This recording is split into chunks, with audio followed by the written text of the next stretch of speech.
on Channel 2.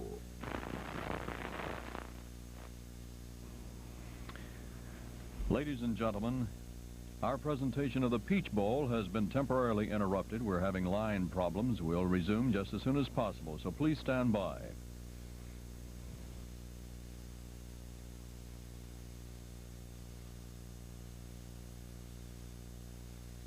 Florida State Seminoles trying to atone for a disappointing season. Their head coach is Bobby Bowden, the winningest coach in that school's history. CBS Sports presents the 16th annual Peach Bowl, featuring the University of North Carolina Tar Heels versus the Florida State Seminoles.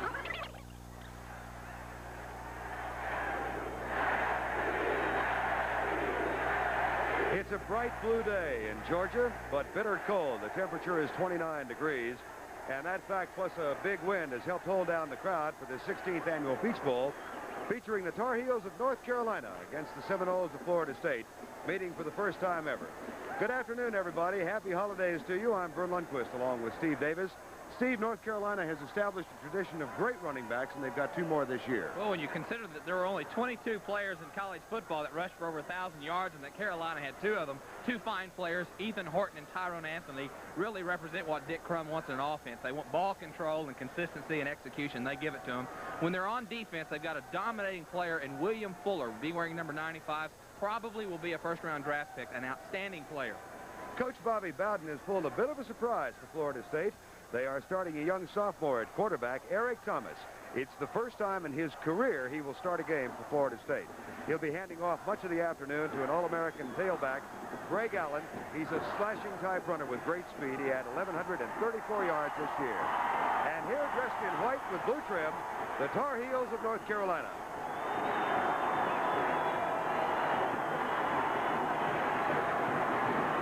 Coach is Dick Crum. He has never lost a ball game. And right behind them, the Seminoles of Florida State, a disappointing year.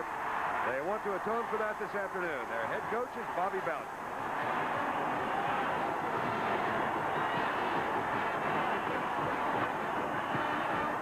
The kickoff for the 1983 Peach Bowl is just moments away.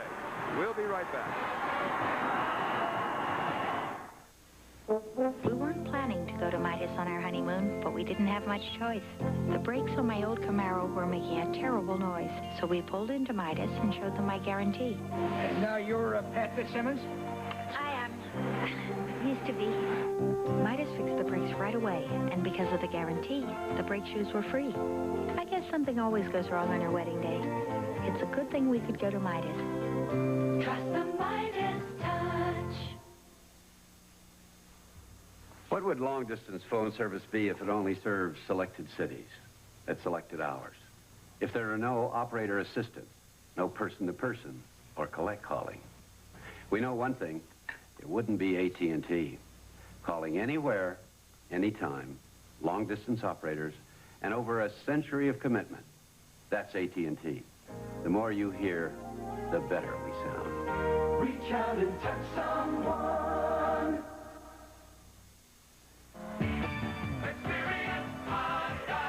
Here in the cockpit, you realize that the Mazda RX-7 didn't become a legend merely because of the turbine-like flow of its rotary engine, its slippery aerodynamics, or its impressive list of standard features.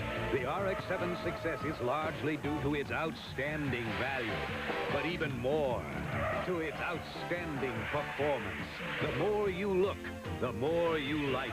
The Mazda Experience. If you're a smoker, inside this little can is a legitimate alternative. Introducing Skoal Bandits, an individual portion of wintergreen flavored tobacco in a neat, pre-moistened pouch. What you do is put one between your lip and gum.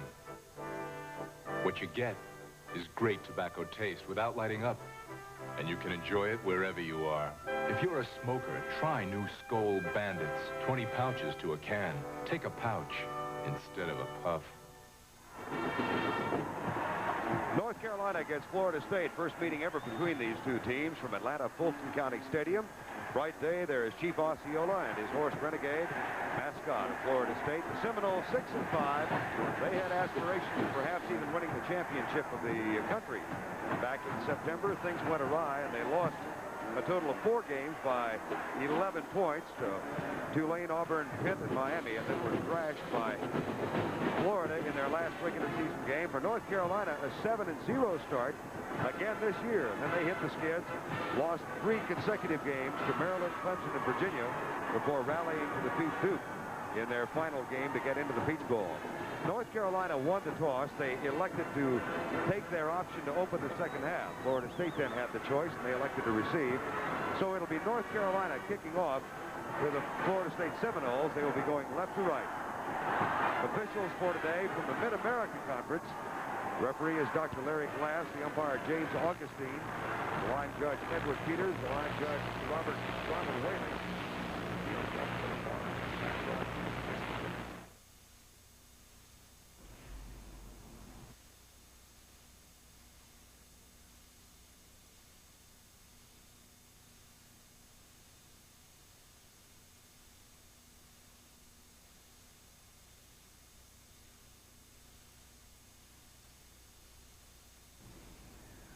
Ladies and gentlemen, we've temporarily lost our line to the Peach Bowl. We'll resume just as soon as possible, so please stand by.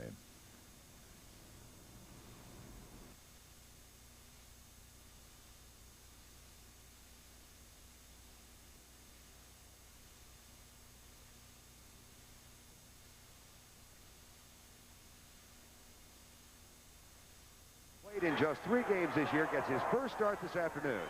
And they will highlight the talents of Greg Allen, 1,000 yards this season. He's just a junior. And Jesse Hester will be on the receiving end most times when they do go deep. Weegie Thompson is the other wide receiver. It'll be first down and 10. The backs are in the eye. 2 wide receivers to the right side. Pitch out Greg Allen on the toss sweep to the right. He turns the corner and gets a big gain out near midfield before Micah Moon, number 39, makes the tackle. Took a look at the backs and wide receivers. Offensive line, of course, we'll get to in a bit. Here's the defense. The defensive line, William Fuller is the key player. Bobby Bowden says he is unblockable. They're the linebackers. Bill Shepard and Michael Moon are the 2 key players on the inside that they really try to design their defense around. And there's the secondary, James Hendrickson. First down, 10 at the 49-yard line of North Carolina. And off to the fullback, Cletus Jones, the sophomore, number 42 out of Miami, who took over the starting chores about 5 games ago when Cedric Jones, and again no relation, went out with an injury. Bill Shepard and Willie Harris made the stops. Let's give you that offensive line for Florida State. At left tackle, John Ionata. The left guard is Ricky Render. The center, perhaps the best of the bunch, is Tom McCormick. Jamie Dukes and Herbert Harp on the right side. And the tight end today is Pete Panton, number 96. He's playing in place of Tom Wheeler, who is out with an injury. Draw play, Allen to the 37-yard line. Micah Moon, 39, makes the tackle.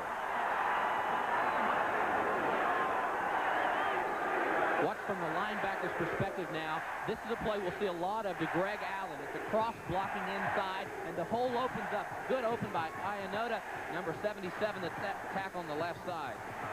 Allen has 23 yards and 2 carries and gets a rest, and they have brought in Roosevelt Snipes, number 20, sophomore running back, transfer from Coffeyville Junior College in Kansas. He's the back in the eye. Cletus Jones, the fullback. It's first and 10. Roosevelt Snipes. He's a little faster than Greg Allen, if you can imagine that. And the sophomore picks up a quick 9. Florida State really is on the move, Steve. One of the things that's kind of interesting, I think, is that Bobby Bowden all week has downplayed the fact of their running game a little bit and said, we cannot go against this quick North Carolina defense. We just can't run the ball at them. And yet he told us privately last night that that was exactly what they're going to try to do. Put the pressure on Carolina early. Second down and 1. Florida State flip to the right side. Here's the option play. The fullback gets the give. That's the first of the double option they run. We had a chance to talk with Dick Crum, the North Carolina coach, and asked what he must do defensively to stop the FSU offense. When they have the ball, they will pose a twofold problem for us. One, their option game is extremely efficient. And we will have to be very, very disciplined in the way we handle it. Their new quarterback is an option quarterback and runs the ball very well. Their passing game is a little deeper than what we normally see, and as a result, we'll probably have to play with 5 defensive backs. Greg Allen back in the lineup. Fumble. He's had problems with that all year long. But this time, I think Florida State has recovered. Matter of fact, Steve, Bobby Bowden told us last week they worked 4 straight days in practice, going back to the basics as Jamie Dukes recovers the fumble on Greg Allen, just trying to get him to hold on to the ball. One of the things about him is that because he is such a great runner, he has excellent field vision. He sees the field, so he runs a little bit higher than normal. And generally, when he's fumbling because of trying to get extra yardage effort. And that's been a problem, so they have gone back to the basics, trying to protect the football. 31 yards on 3 carries already for Greg Allen. Dennis Barron has come in at nose guard now for North Carolina, wearing number 92. This is the fullback, Cletus Jones. And that should be enough to move the chains inside the 15-yard line. Micah Moon and Jeff Blaylock on the tackle. We talked about Eric Thomas, the starting quarterback today. This is his first start as a quarterback. And one of the things that he needs to do in this first drive, as he's doing, control the ball. Don't try to feel the pressure. Don't create more pressure on yourself than is normally necessary. Just go about your business, hand the ball off, make sure you get the play call properly, and gain some confidence. He's done very well in this first drive. He's a young man from Lake Park, Georgia, Lowndes County High School, actually in Valdosta, Georgia. First and 10, Florida State. Roosevelt, Greg Allen again. This time the door is closed on him, and it is done so by William Fuller, the All-American defensive end, number 95. So there are 2 All-Americans making contact for the first time this afternoon. Greg Allen is known for his tremendous cutback ability. That time he cut back when there was not anything to cut back to. You don't want to concentrate on every time looking for that little seam. The block is designed outside, the play is outside. Take the outside and let the natural cutback create itself. Don't try to make it happen. No score in the game. Florida State threatens. They've got a second down 11 at the 16. Backs are in the eye.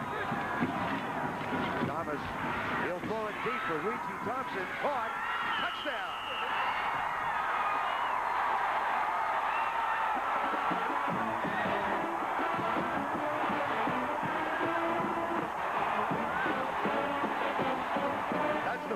Touchdown catch this year for the 6'6" former Wishbone quarterback. What happened? Carolina had an outside blitz. You saw him right there. It looked like Larry James blitz. So you got single coverage in the secondary. So the quarterback, Thomas, comes down the line just like an option, puts the ball up, completion for the touch. Philip Hall is on to try the extra point. This has been a problem area for Florida State, but it's up and good. So an outstanding drive engineered by Eric Thomas. He gets a 16-yard touchdown toss to his senior wide receiver, Weegie Thompson. There's a lot of low-priced trucks out there, but this one's the best truck value. Mazda B2000 Sundowner. At $57.95, it's the only economy truck with a 5-speed, steel-belted radials, tinted glass, and full carpeting, all standard, which also happens to make it the lowest-priced truck in America with all that standard equipment. Sakes alive, sakes alive, sakes alive. Mazda's got the best truck value for just $57.95. Sakes alive. If you've got what it takes and really care, there's a special kind of life you'll want to share. Serving your country is a special call. It's good for you, it's good for all. Not all who drive fit the bill. It calls for brains, it calls for skill in the Army, Navy, Air Force, Marines. High-tech and the services go hand in hand. A whole new world, you're in demand. In the Army, Navy, Air Force, Marines. You'll move up, you'll feel proud. You'll stand out above the crowd. In the Army, Navy, Air Force, Marines. But most of all, you'll earn the respect of the people and country you're there to protect. In the Army, Navy, Air Force, Marines. It's a great place to start. It's CBS's Happy New Year America with your host, Andy Williams. Join Michelle Lee, Jamie Brickey, Al Jarreau, Ricky Skaggs, the Pointer Sisters, and more Saturday. The advantage of being a team that does not see the option play very much is right here. Florida State takes advantage of it. North Carolina's not ready. They're blitzing inside. One-on-one coverage to Weegie Thompson right there in the deep of the end zone.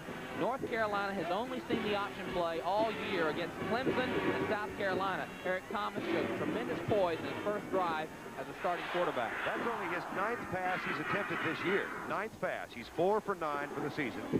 As we said, he has played in only 3 games. Barry Barco, number 7, getting ready to kick off. He's a freshman from Orange Park, Florida. Tyrone Anthony, one of the deep men. And here's the toss. It'll be taken by Tyrone Anthony. Fumbles the ball. Now he is in jail.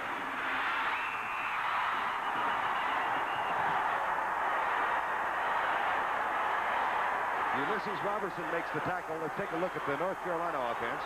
Scott Stankiewicz is the quarterback, James Jones, but the key is Tyrone Anthony. He's one of the 2,000-yard tailbacks. He will alternate this afternoon with a junior, Ethan Horton, who's 6'4", 220. And up front, they've got a huge tank in left tackle. He weighs 305, number 60, Brian Blados. From the 8-yard line, first down and 10. That last drive for Florida State, 9 plays, 62 yards for the touchdown. Anthony to the 10. He's a 6'1" senior from Bathtown, North Carolina. And let's look at the Florida State defense. The defense is going to have a job today. Alfonso Carricker, number 76, is the chief player in the defensive line. Williams and Ponder. Then the linebackers. Kenny Rowe is the leading tackler of Florida State. And then in the secondary, Brian McCreary is the senior with 5 interceptions. North Carolina will go with a double tight end set now. David Truitt, number 82, has come in as an extra tight end. Wide receivers left and right. Second down and 8. That's Truitt in motion, the old Jayhawk play. I first saw that in the Super Bowl in '75. Pittsburgh ran it against the Cowboys, and now many teams around the National Football League and in NCAA football have adopted that. Send that tight end in motion.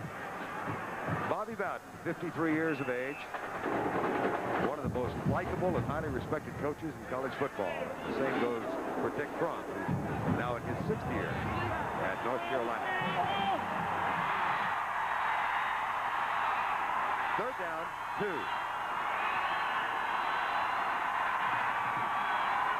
Anthony. No. So what has been a problem for Florida State becomes a definite plus in this first drive. They hold.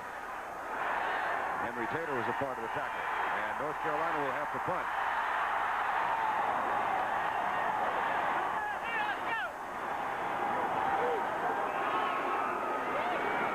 Tommy Barnhart comes on to punt for the first time today. He's averaging 39.6.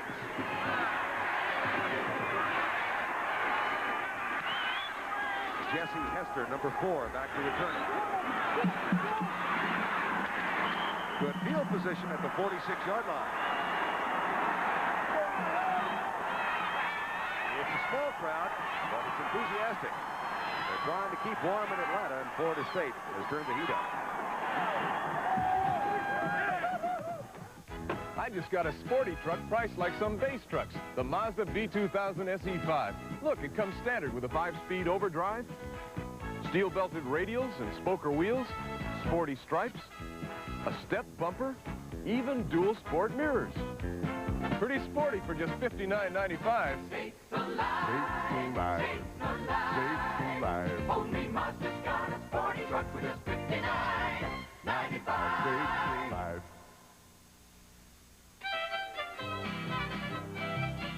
What do you mean our company's not on vacation? Forget about business for a while. Hi, sir. Nationwide Business Insurance, with its flexibility, convenient payment plans, and good service, can help protect you from a lot of insurance problems that can spoil vacations.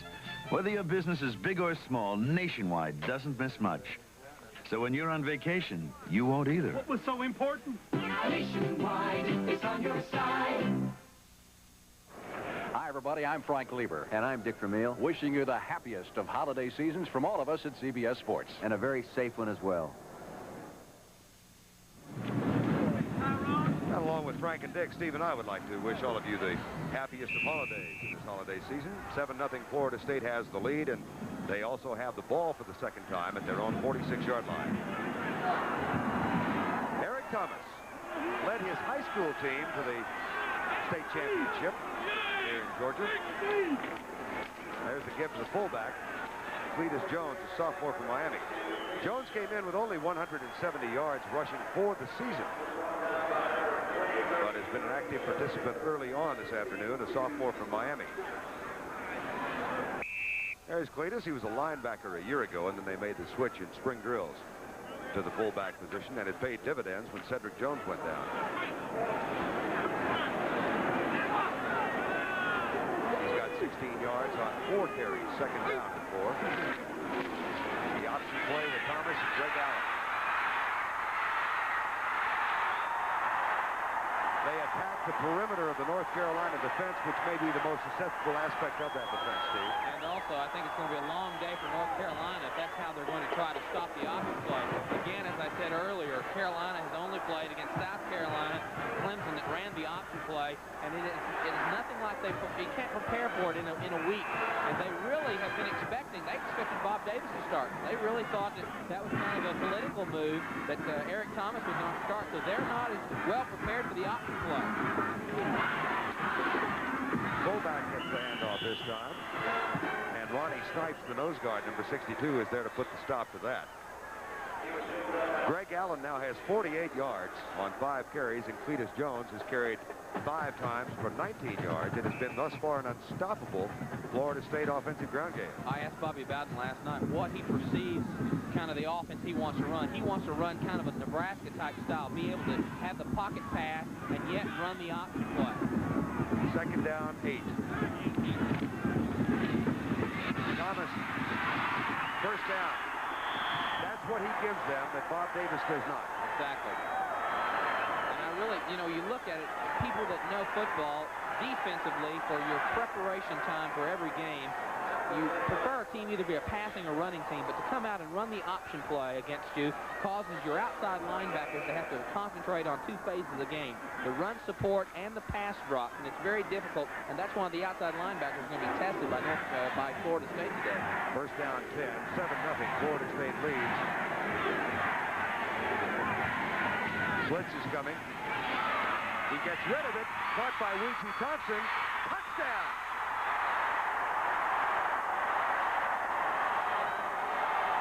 What a play by Thomas to get rid of the ball.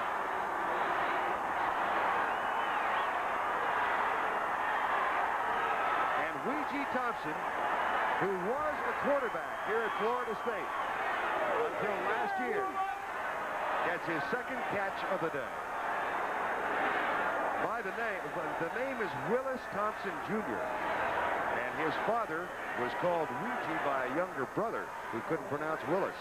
And it stuck. And Weegie says he's been Weegie since birth. A little bit of delay in the game right now. The official, right as Weegie went into the end zone, an official was knocked down, so that's one of the delay. Really, again, they went blitz coverage that time. Walter Black, number 11, blitz from the outside. You got single coverage on the outside, and Weegie was able, without jumping, with his 6'6" ability, to get the football. Eric Thomas is 2 for 2. Weegie Thompson has caught them both, and it's 13-0. With 7:05 to go, first quarter. Kurt Coker is the new holder for Florida State. First game he has held, he does so well, and Philip Hall gets an extra point.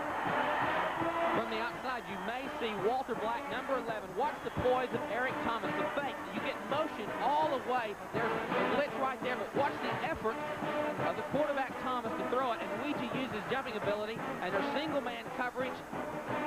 They don't come up on him and make the play. That was Steve Hendrickson, number 5, the free safety that was out of position. So Florida State drives 54 yards in 5 plays, and they have assumed a 14-0 lead. In a short while, there'll be a big dinner party here. Plenty of food and drink and music. As the party goes on, some of those partygoers won't be feeling so well. Whether it's heartburn, upset stomach, even diarrhea, they can all take one remarkable medicine for relief, Pepto-Bismol. As it coats, Pepto-Bismol relieves what's wrong, relieves it, then leaves a protective coating behind. Pepto-Bismol. For most common stomach discomforts, the one that coats is the only one you need. Who puts the ooh in shampoo? Prell does, that's who. Yeah, Prell puts the ooh in shampoo. Rich Formula Prel gives you special silkeners you can actually feel while you shampoo. And hair that feels rich and thick and terrific after. Prel puts the ooh in shampoo. Ooh. Puts it in a special formula for dry hair, too. Yeah, Prel puts the ooh in shampoo. Tonight, college basketball. Patrick Ewing and the highly ranked Georgetown Hoyas will try to put the brakes on the running Rebels of Nevada, Las Vegas tonight on CBS Sports. Gary Bender and Billy Packer out in Las Vegas for that game. Georgetown and Nevada, Las Vegas. Pat Ewing and John Thompson go into that city tonight to take on the running Rebels, Jerry Tarkanian. 11:30 Eastern, 10:30 Central tonight as Barry Barco gets set to kick off for the second time. Tyrone Anthony and William Humes are the deep men. This is Humes, who's a freshman from Asheville, North Carolina. To the 35-yard line.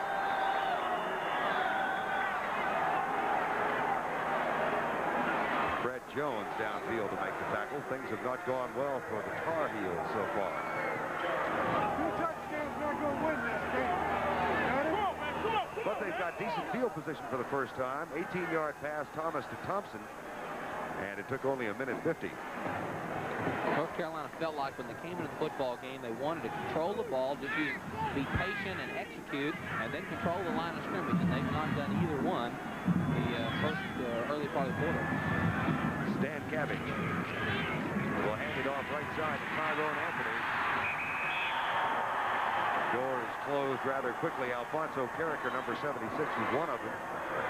David Ponder, number 85. And they're going without a huddle. It's a no-huddle offense now, and they are back at the line of scrimmage. The new wrinkles. Stan Cabbage calls the play at the line. Into the flat. Caught by Ethan Horton, who had taken Anthony's place. And that's enough for the first North Carolina first down. Alfonso Carricker made the tackle. The reason for the no huddle, they feel like that if Florida State does not have time to make adjustments, that they get more conservative. They don't take chances. They can't move around. And so they're trying to get the tempo away from Florida State. They go without the huddle for the second time. Stan Cabbage, the senior quarterback, in his first full year as a starter. And off, a flag is down. Tyrone Anthony. Florida State really makes a lot of movement. They try to make adjustments, and they align a myriad of different ways on the field. And what North Carolina is trying to do is try to get them off tempo, try to make them more conservative, where North Carolina can truly get on offense and play offensive football. Normally, Florida State likes to get in a position where they can kind of play offensive defense, try to put you on the defense.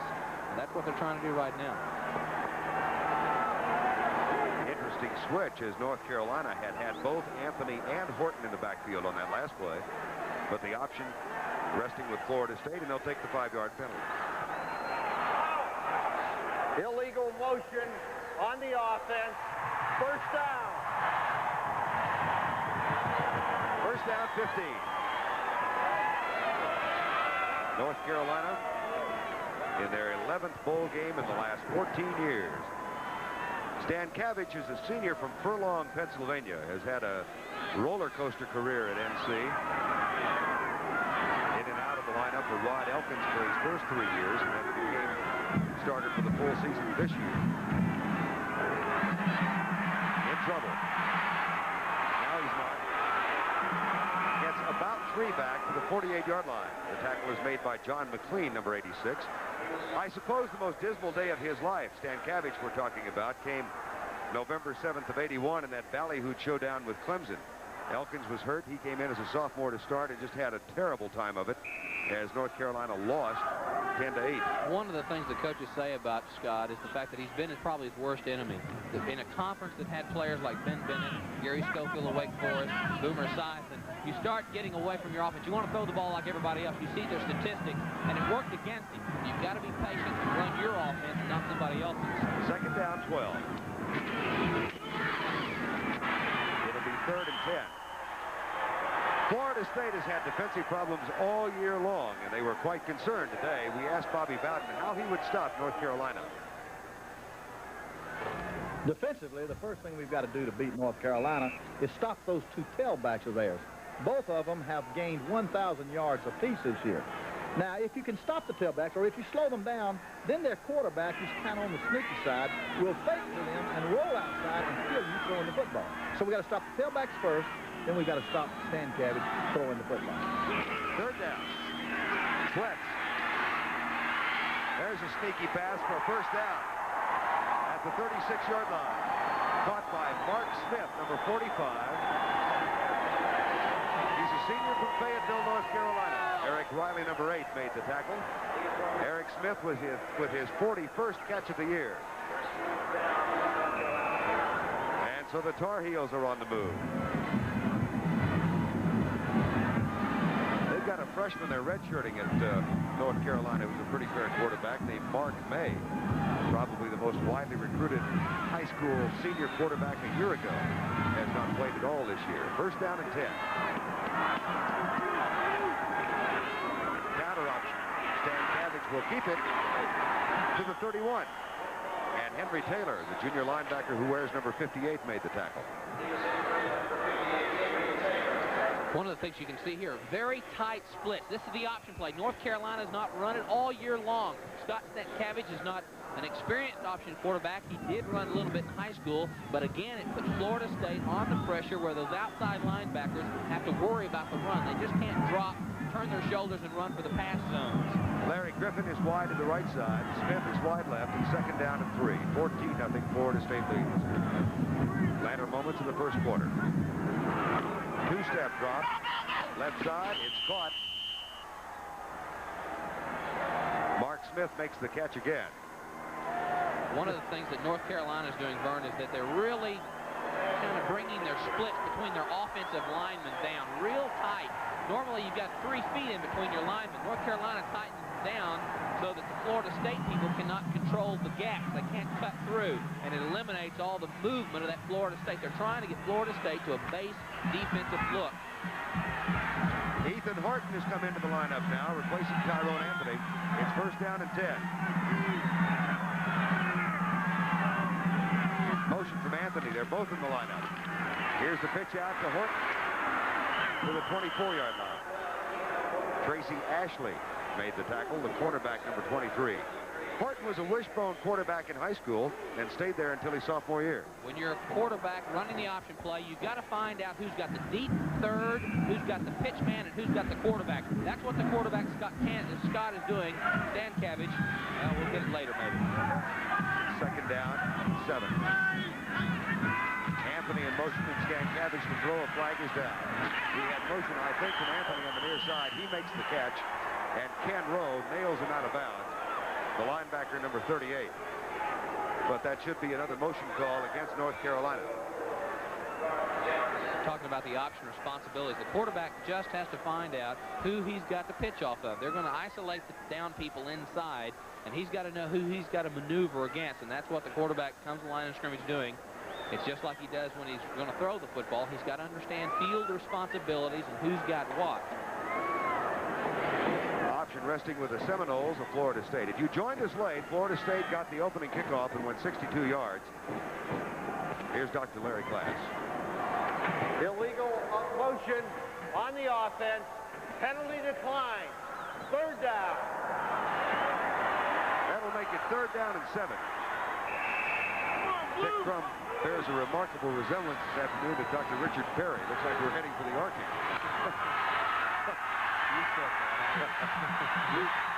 Third down. Triple I formation. Arnold Franklin, tight end. Now Mark Smith in motion, number 45. Blitz is coming. Good block. Stankevich gets rid of it. Left side. Incomplete at the 14-yard line. Tracy Ashley defending, and Mark Smith was the intended receiver.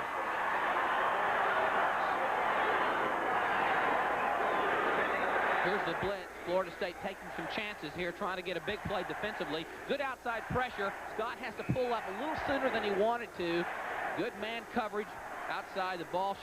Really was a catchable ball by Mark Smith. If there's an edge between these two teams in the kicking game, it goes to North Carolina. Brooks Barwick, the senior from Clinton, North Carolina, will try this field goal. He is 11 of 15 for the year, straight on kicker. Missed it. 11 of 16 for the year. So Barwick unsuccessful, the deepest thrust thus far by the Tar Heels. 2:03 to go in the first quarter.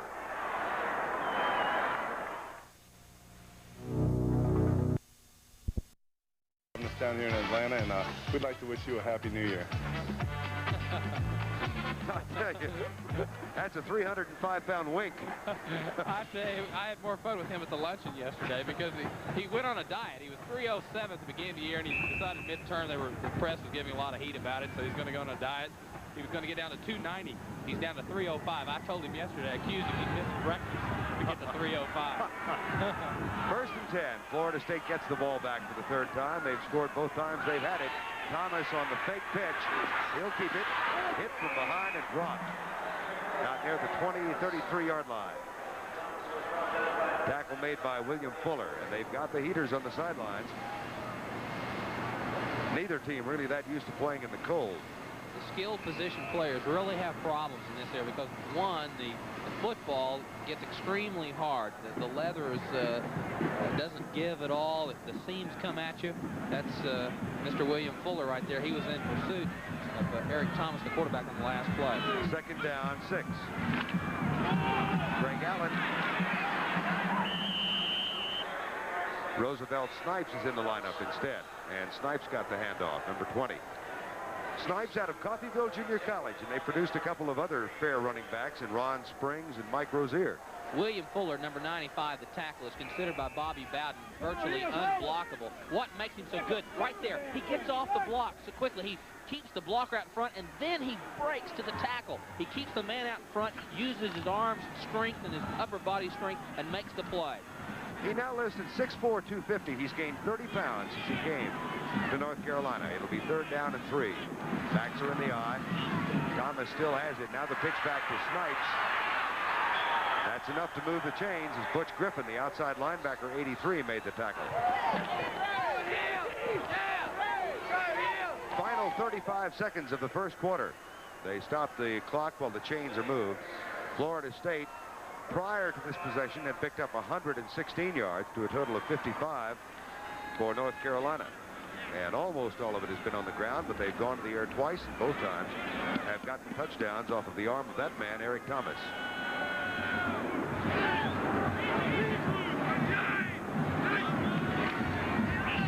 Fullback, Cletus Jones. And that should be the final play of the first quarter. So Eric Thomas, a surprise starter. Kelly Lowry is out of this game with a knee injury. And Bob Davis apparently will not play because Thomas is going so well so far. And Florida State has a 14-0 lead. They have gone the length of the field twice. North Carolina missed a 43-yard field goal. So at the end of one, it's Florida State leading by 14. The Motor Trend car. Georgia side of the Peach Bowl, the 16th annual Peach Bowl here on the next to last day of 1983. 29 degrees at kickoff. They sold 37,000 tickets for the game, and we've got fewer than that. Bobby Bowden a little chilly on the far side. He may accompany Dick Crum to the North Pole before the day is out. With Steve Davis, I'm Vern Lundquist. Good to have you with us here on CBS. Here's Eric Thomas with that counter lead option, and he'll keep it, runs it out of bounds. Aaron Jackson, number 81, who splits time at outside linebacker, made the tackle. Interesting, these two coaches, Bobby Bowden and Dick Crum, absolute proof that you have to go to a major football factory to become a successful coach, huh? Bobby Bowden graduated from Howard University. It is now Samford, and Dick Crum has his Bachelor of Science from Mount Union College. And a Master's of Science, rather, from Western Reserve. There's Bobby Bowden. Came here from West Virginia. Third down, 6. Thomas will throw for the third time. Looks like he wanted a screen. Oh, brother! Larry James, number 1, made a heck of a hit on Roosevelt Snipes. And Florida State will have to punt. That'll clear the cobwebs out of your brain. What? The play really didn't develop at all. It was not anything. They did want a screen play, so Thomas had to get outside, and right there's the hit by Larry James. Hello. Lewis Berry on to punt for the first time. He's a freshman from Panama City, Florida, with an average of 42.2. Little pressure is on. A great kick. Walter Black backs up at the 10-yard line. Lets it go, and it'll go into the end zone and come out to the 20 after the touchback. That's a 56-yard punt for the freshman Lewis Berry. The first time he has put his foot into the ball today, and he's quite successful at it. Beating Georgia Bulldogs in the Cotton Bowl Monday on CBS Sports. The forte of Lawrence William Fuller, number 95, is his tremendous quickness, 4.6 speed. Watch him react to the development of the screenplay. He takes on the blocker. He senses. He keeps his effort outside, keeps the quarterback inside of him and right in his face. Perfect execution of what it takes to put pressure on a quarterback. William Fuller, an All-American football player and probably a first-round draft pick. They've had some great defensive players here. Lawrence Taylor, the most recent. The reason I started to say, I almost called him Lawrence Fuller. The reason is they call him a Lawrence Taylor in a down position. Lawrence plays, obviously, for the New York Giants. You know what his nickname is, Fuller's? Pig. I would call him. I don't know who the first guy was that told him that, but he's not around. Unwise. Tyrone Anthony gets the handoff, and he's out to the 30-yard line with a 10-yard gallop. Anthony started out very, very slowly this year, but then came on with a huge flourish. Had over 200 yards against Duke and finished with 1,070 yards and 7 touchdowns this season. North Carolina has had a running back in excess of 1,000 for each of the last 10 years. Double tight end set. First down and 10. Anthony again. He weighs in. Oh, look at the gang tackling by Florida State. Excellent pursuit. Dick Crum really is considered an excellent defensive mind. Offensively, he really runs a rather conservative style. It's been an offense that he has always had a great back or an eye back that's been able to run the football, but he wants to run it with execution. He wants to be patient. He'll go play after play at the same play and be patient with his offense, and that's why Carolina has been so effective. They've had problems this year because of mistakes and turnovers. Second down. 7.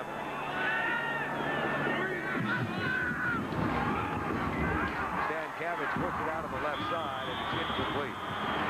Eric Riley defending on Mark Smith as Renegade and Chief Osceola bask in the sunshine. I don't guess the horse is as cold as we are. Well, it is a little chilly. You've got to be a hoss. You got to be a hoss and a half. Stan Cabbage has now thrown 6 times and completed 4. The total offense, 136 for Florida State and 67 for North Carolina. Florida State had 99 yards of rushing yards in the first quarter. Stan Cabbage with a play-action pass going deep into double coverage. Incomplete. It'll be 4th down, and North Carolina will have to punt the ball away. Larry Griffin was the intended receiver. Stan Cabbage in his 20 starts at North Carolina has won 15 and lost 5. So he has been a very effective quarterback, despite some inconsistent games. Jesse Hester is the deep man to return the punt now of Tom Barnhart, junior from China Grove, North Carolina. Great kick. Hester over the shoulder at the 7-yard line. He's got 4.4 speed. Let's see if he can use it. Nope.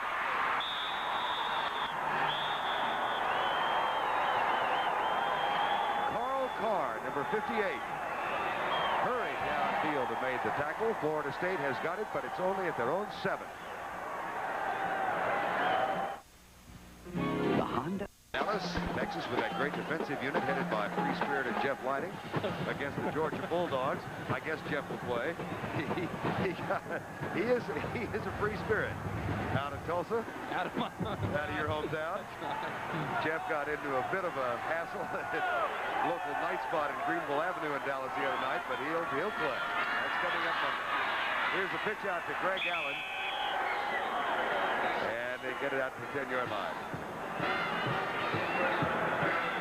Texas ranked number 2 in the country, of course, and Georgia Bulldogs 9-1-1 for the year. Let's watch linebacker Bill Shepard, number 23. The offense, the defensive design is for the linebackers to make the tackles. This time he gets a double team. You're not going to make a whole lot of tackles. Florida State trying to get the runner, breaking past Shepard, but they're double teaming the linebacker that time, trying to create a little problem for Mr. Shepard. He's the number 1 tackler on Carolina football team. For the season, Carolina has been giving up only 136 yards per game on the ground. And Florida State has run well on them so far. Here's the fullback again, Cletus Jones. He's got to love this option game because he's getting a lot more carries than he did out of the eye. Makes a lot of difference. It really does. Now, let's watch the other linebacker, Micah Moon, number 39. Let's see what happens this time. He's breaking down the option play. He's got outside. He's going to make sure that the play, if it goes outside, that he's got to get there, but he's got to check that fullback.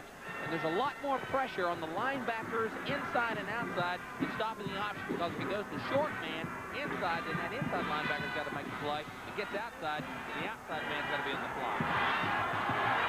3rd down and 4. Thomas with the play fake. Tipped away, almost intercepted. Larry James, number 1. Knocked it away from the intended receiver, Ouija Thompson. So for the second time, North Carolina is held. Now there is a flag down back near the line of scrimmage. And here's Dr. Larry Glass. Roughing the passer. North Carolina has not held. It's Carl Carr, number 58, who's in the lineup. I asked Dick Crum yesterday, what's been the problem with this football team this year? Why weren't the expectations realized? He said a couple of things. Inability to create turnovers, and they haven't been able to make the difference in the sudden change when they had an offensive play. Here's the call. Roughing the passer on the defense. 1st down. Watch the middle of the screen on the bottom right there. The effort. Oh, that's one way to... There's the penalty. You saw it right at the end. Here's Micah Moon. This is one way to keep a player from going by you. Kind of just give him a shove or kind of grab him a little bit, Micah. 1st down 10. Florida State at the 28. They lead 14-0. Greg Allen gets the handoff. Look at him break tackles. That is really his biggest attribute other than speed. He's a slashing type runner. Dennis Barrett finally made the stop. Allen got that terrific start as a freshman when he rushed for 202 yards in his first game, and then 322 against East Carolina in his second game.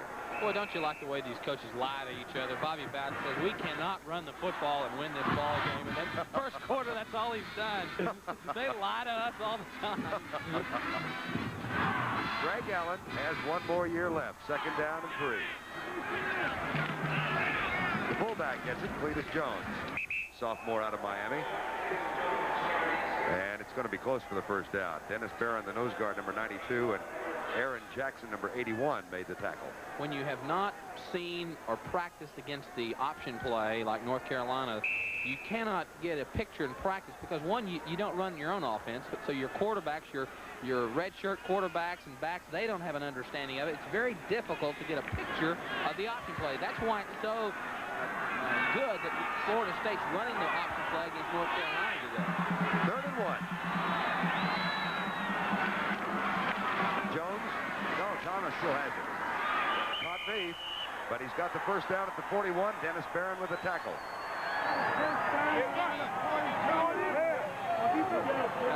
New Burt Reynolds pants. Hey, that's right. Those are new uniform pants that the team has. And they were purchased by Burt Reynolds. He a Florida State alum, and he watched the game on television, the Florida State. Called Bobby Bowden. He said, the pants look awful. He said, I hate those pants. Bobby said, what about the team? He said, yeah, the team does too, but the pants look awful. I'm going to get you some new ones. They were thrashed by Florida, 53-14. So those are the new... Burt Reynolds pants. Burt Reynolds pants.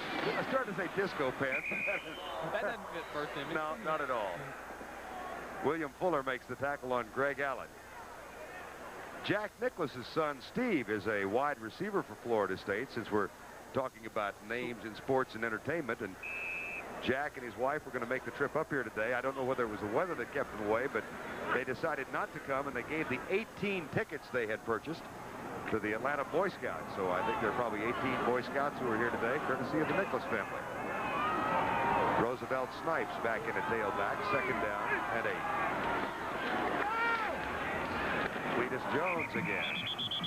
By the way, we probably will not see Steve Nicholas play today. He injured an ankle in practice late last week and then re-injured it again this week, which may have had more to do with the fact that Jack and Barber didn't come to the game. Cletus Jones has carried 9 times for 28 yards. He has been the most active ball carrier so far. And he'll get a rest now on 3rd down and 6. Chuck Wells, freshman number 44, comes in. 5 defensive backs in for North Carolina. They blitzed a little bit on 3rd down. See what they've got in mind. They're coming. Eric Thomas gets a great block from his fullback. He's going deep into zone coverage, and it's incomplete. Intended for Weegie Thompson, the 6'6" senior wide receiver, who has caught 2 touchdown passes today. And Lewis Berry comes on to punt for the 2nd time. If you just joined us on this Friday afternoon, Florida State scored the first 2 times they had the football. They went in excess of 50 yards both times.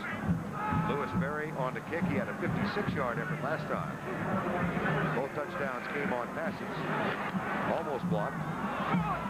And Walter Black grabs it, fumbles it, muffs it.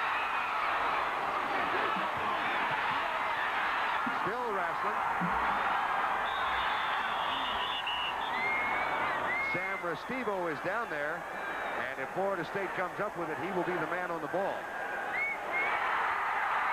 Give the credit to Sam Restivo. He's one of the out-of-state youngsters. He comes from New York.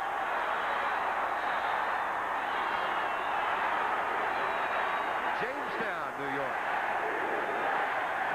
And he made the recovery at the 16. And the Tar Heels may be digging themselves a hole out of which they cannot climb if they fall behind by 21. Kicking game and games like this, when it's extremely inclement, you've got to concentrate on little things and make sure you secure the football. The ball is extremely hard coming down at you right now, and you don't have a lot of give in the football. So that's why the turnover. Roosevelt Snipes is back in a tailback.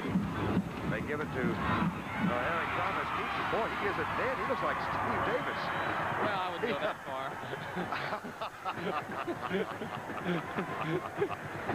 Oh, I'll hear about that one.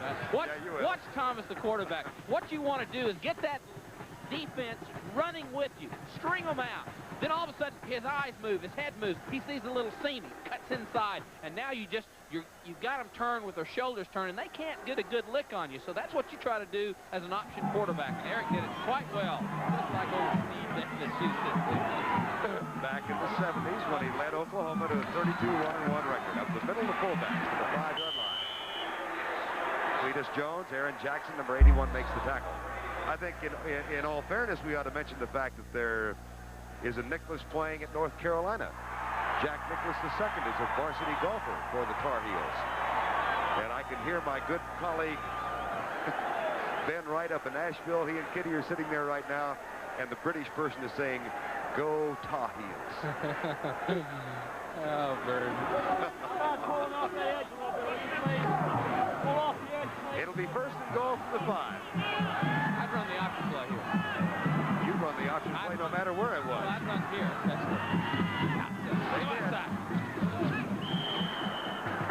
He wanted to. He sure did. He thought about it. Cletus Jones got the handoff. I think North Carolina's expecting it too. This is what the option play, how it begins. We might see it the next play. He's trying to read. That time he hands it off the fullback. Watch the linebacker. See him moving. That Micah Moon was still with the quarterback, and that's why the quarterback carried the fake on out. Good replay. Larry Catalina. 2nd down and goal from the 3. A second tight end has come in. Kelly Griffiths, number 95. Backs in the eye. Pitch out. Allen breaks 1 tackle. Loses. It's Roosevelt Snipes.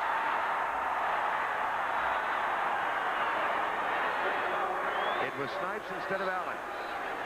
But there's no indication of touchdown yet.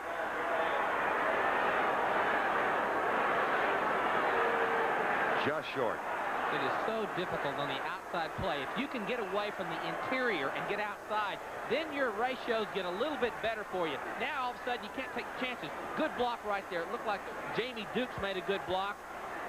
Excellent effort by either Bill Shepard on the linebacker that was part of the tackle. That looked awfully close. Snipes again. No doubt this time. Touchdown, Florida State.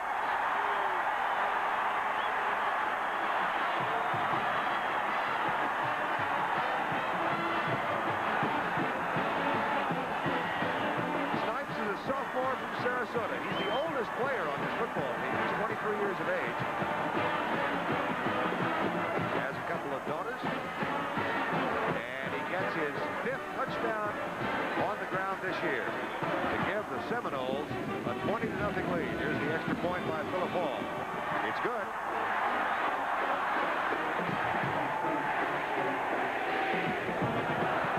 Watch Rosie Snipes, considered just like a Dorset-type runner. 4'5", equal to Allen talent.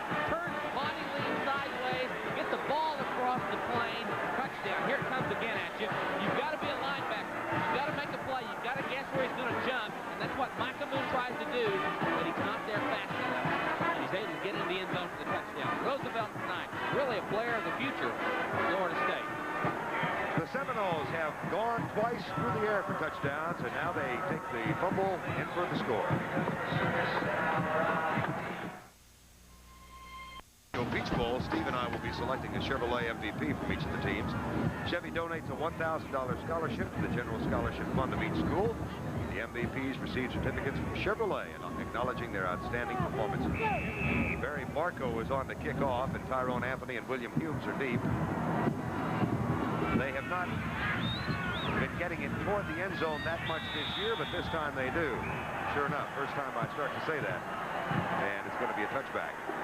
The kicking game has been a problem for Bobby Bowden's Florida State team. That and their defensive unit, but today, that defensive unit is shining. There are rumors of some changes to be made defensively on the coaching staff at Florida State. Well, I think part of the problem is that Bobby would like, he says there's 2 styles of defense. You either line up and cover them, or then you start cheating and taking chances. And this year they've gotten in a situation where they've tried to cheat, and I think it's because they're trying to cover up the deficiencies they have. But he'd like to line up solid and play on his football. Tailback gets the handoff. It's Ethan Horton, the 6'4" junior from Kannapolis, North Carolina. Now, this is a defensive unit that has given up 28 points a game, Florida State. They've only held one team under double figures all year. That was Louisville. And they're really playing with some spirit today. No huddle offense. Second down and 12. Backs it in the eye. Stankiewicz will roll out and wants to throw. Has a man open. Caught. Earl Winfield, a sophomore from Dinwiddie, Virginia, number 21. His 17th catch of the season, and it's good for a 17-yard gain. Again, stretch your defense. Put pressure on them. Take them outside. Make them have to run. Get those linebackers out of the area. Let the backs run in behind. That time, Earl Winfield was split and able to break in behind the linebackers and make the catch. First down and 10, North Carolina, trailing 21-zip here in the second quarter.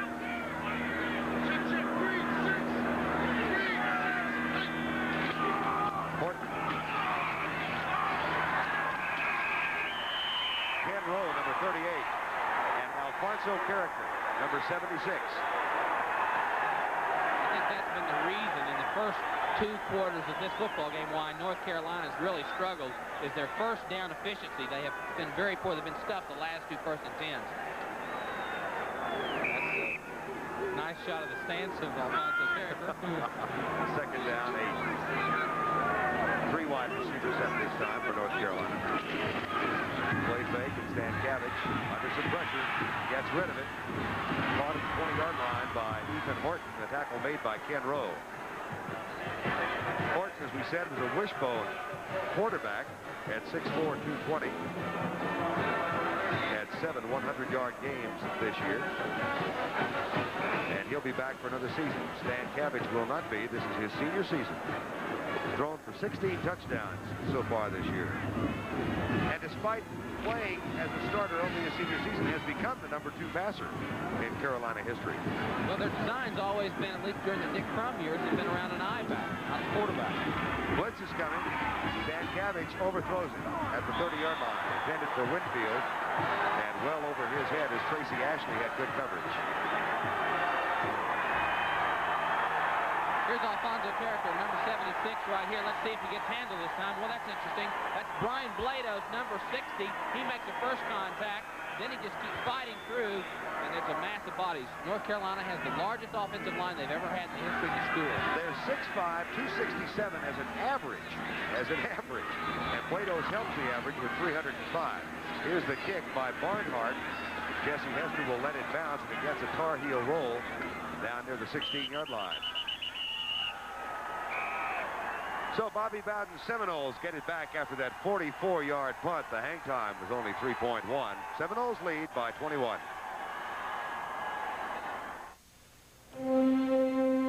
Our Seminoles wish you a happy new year. Man, if there is any doubt that he is from Valdosta, Georgia, it has just been erased. He has really played an excellent first half. You know, and again, as the starting quarterback, he's not put any pressure on himself. He's just gone and done his job. He's kept his head in the ball game and not tried to do too much. Sometimes you've got to kind of confirm your reason of being here and starting, and he's not done that. He's let the people that have played make the difference in the game. Thomas so far has carried 5 times for 25 yards. He's completed 2 of 4 for 33 in his first 2 touchdowns of his career at Florida State. He actually played 1 game last year against Pittsburgh, but then went down with a knee injury, and they gave him a medical hardship and a redshirt season. The handoff up the middle, Greg Allen, the junior from Milton, Florida.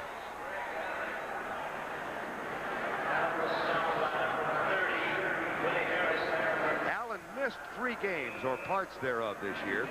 Injured his knee in Tulane. That was the first loss of the season for Florida State. Put them on the skids with 3 losses in succession. But is healthy now.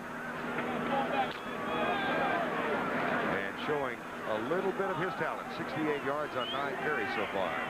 Second down and 2. Allen again. Oh, what a nice defensive play by Willie Harris. Number 30, the cornerback who came up to make the tackle. You ask the coaches what runner that they have seen in college football over the last few years Greg Allen reminds them of, and it's Marcus Allen that played at University of Southern California.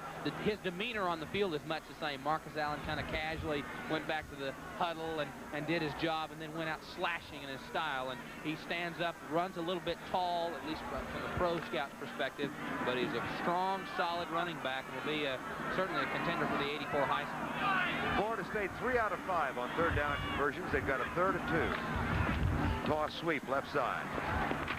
That's a first down plus a bunch as Allen continues to hurry forward near the 35-yard line.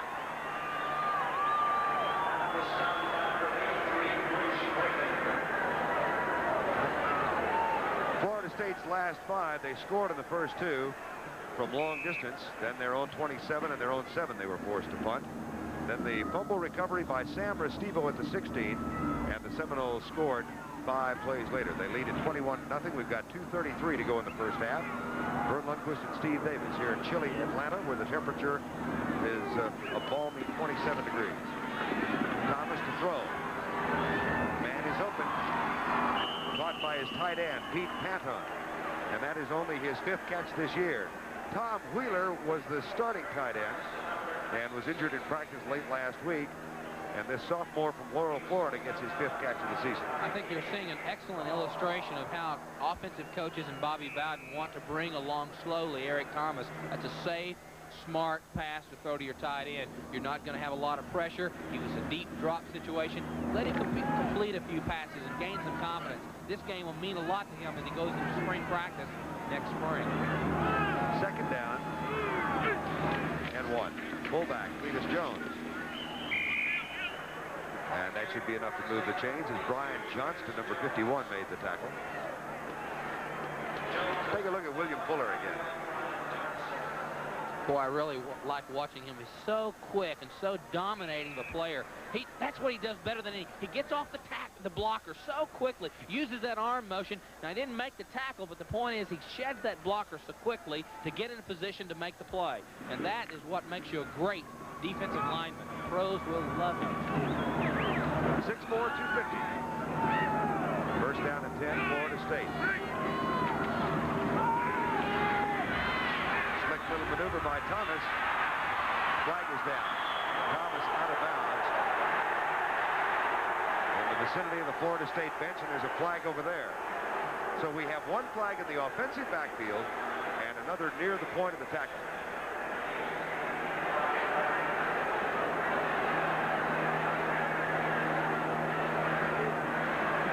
Mid-American officiating crew, Mid-American Conference, led by Dr. Larry Glass.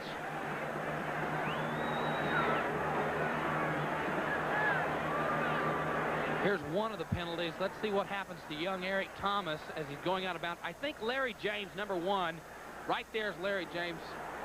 Yeah, Larry, that's unnecessary in a college game. You don't need to do that. He's going out of bounds. Shove him, wrap him up, but don't hit him around the neck area. That's a flagrant violation, and he ought to be penalized. They have a large screen for replays here at Atlanta Fulton County Stadium, and so perhaps you could hear the crowd respond. Bobby Bowden. I think what Bobby's more concerned about anything is rattling the quarterback. He's playing well. He wants him to keep his confidence. Bobby's saying, now wait a second, guys. You know, just because Coach Crum coached in your league. And that personal foul? He was a riot at the luncheon yesterday when they introduced the officiating crew. Bobby looked down at Dick Crum and he said, Dick, coached at Miami of Ohio, right? Yeah. Mid-American Conference, right? Officials are from Mid-America. Didn't want you to think it got by me. Yep, I got it. Bobby is a character. Look at him. He's got that country boy demeanor. He said, now, come on, guys.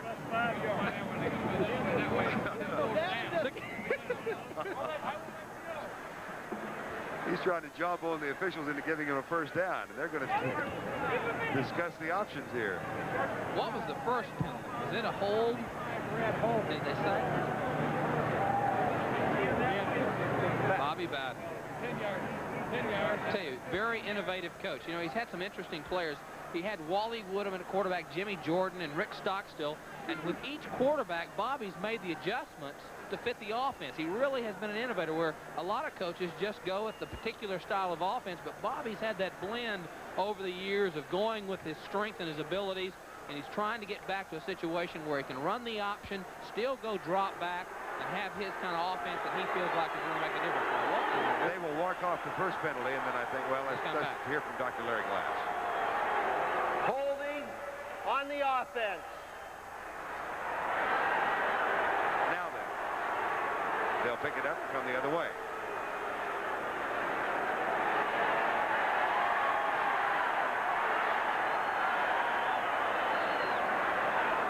Second down. Second. Dead ball foul. Personal foul on the defense. Second down. So Bobby didn't win his argument. No, second down. He did not get the first down. How can it be? What? I'm sorry.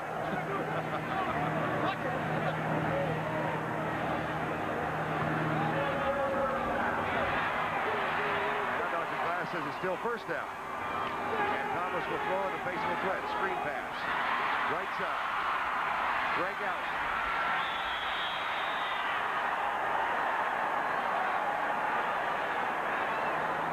At the timeline where Larry James made the tackle with help from Micah Moon, number 39. When you run the screenplay against North Carolina, you better make sure that it's on time because the down people of Fuller, Snipes, and Johnson are all very quick.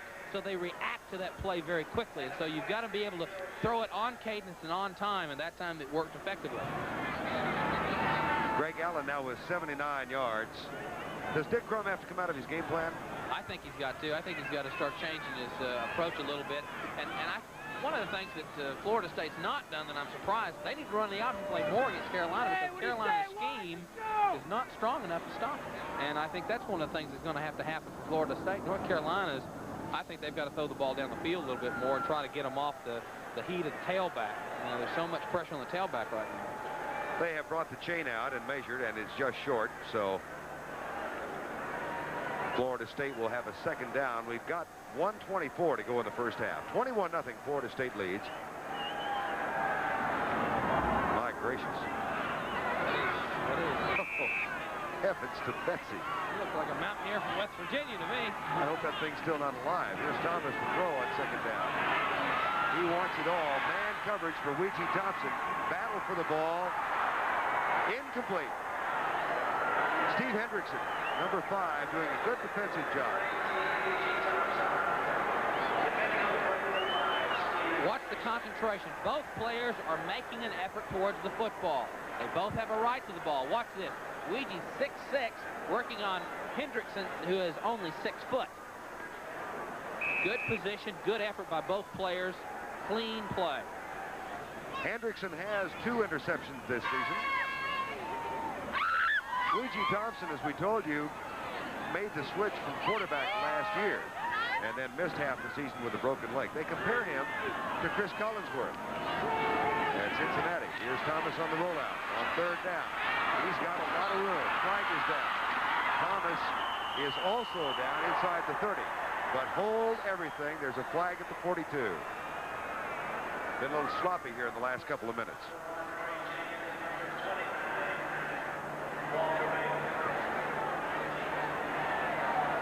And that penalty will go against Florida State. Florida State's putting a lot of pressures on the perimeter of North Carolina. Watch Bill Shepard, number 23.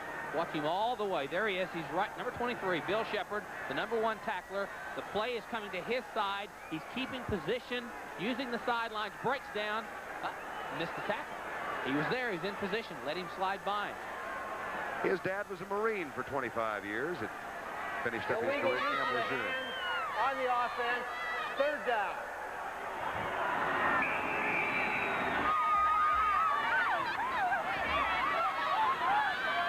And it'll be third down at the 47-yard line.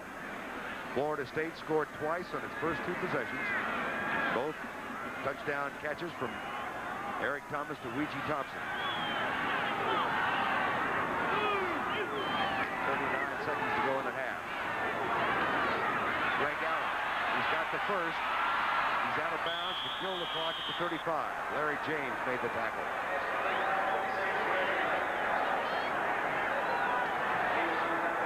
Divisional playoffs coming up to the NFC, the NFL today, and then the Detroit Lions and San Francisco 49ers tomorrow at 3:30 Eastern Time. Followed on Sunday by the LA Rams, fresh from their upset win over the Dallas Cowboys.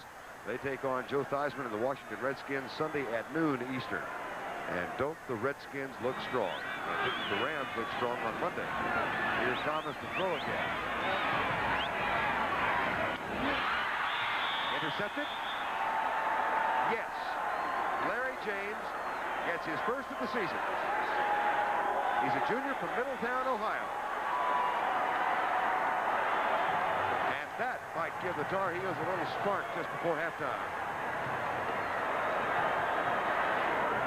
Eric Thomas now 5 out of 9 for 59 yards and intercepted for the first time. Hiram Godwin, number 43, giving congratulations. Eric Thomas, remember, came in, only had thrown 8 passes prior to today's game. This time, the receiver breaks the wrong way, and already Eric Thomas is in his throwing motion, and fortunately Larry James is there to make the catch.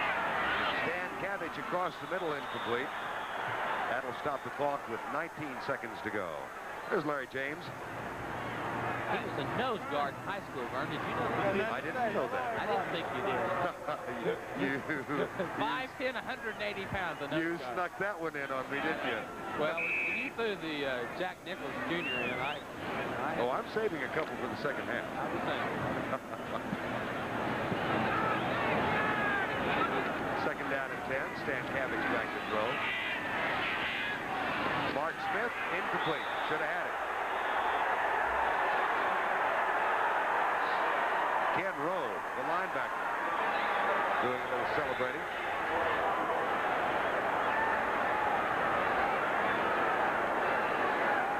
Watch 38, Ken Rowe, come into the picture. He's dropping. He was the strong side linebacker that play. Right there, he picks up the receiver. See? Picked up the receiver, saw him coming across, had his head moving on his shoulders, saw the receiver coming inside, went to the area. 13 seconds to go. Draw play. Left side, the fullback, James Jones.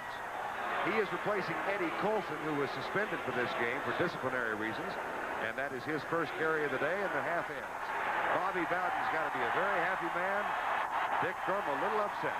The 1983 Peach Bowl is an exclusive presentation of CBS Sports. Our halftime score, Florida State 21, North Carolina nothing. We'll be back with our halftime activities after this word about an upcoming show on CBS and a message from your local station. Friday. They're going to turn head. Back for the third quarter of the 16th annual Peach Bowl. And That may be news to Mom. That's right. Florida State will kick off to start quarter number 3. These men are Tyrone Anthony and William Humes. Barry Barco does the kickoff chores for the Seminoles. And North Carolina will go left to right. Here's a very short kick. Taken to the far side by Anthony. To about the 22. Fumble. Florida State gets it.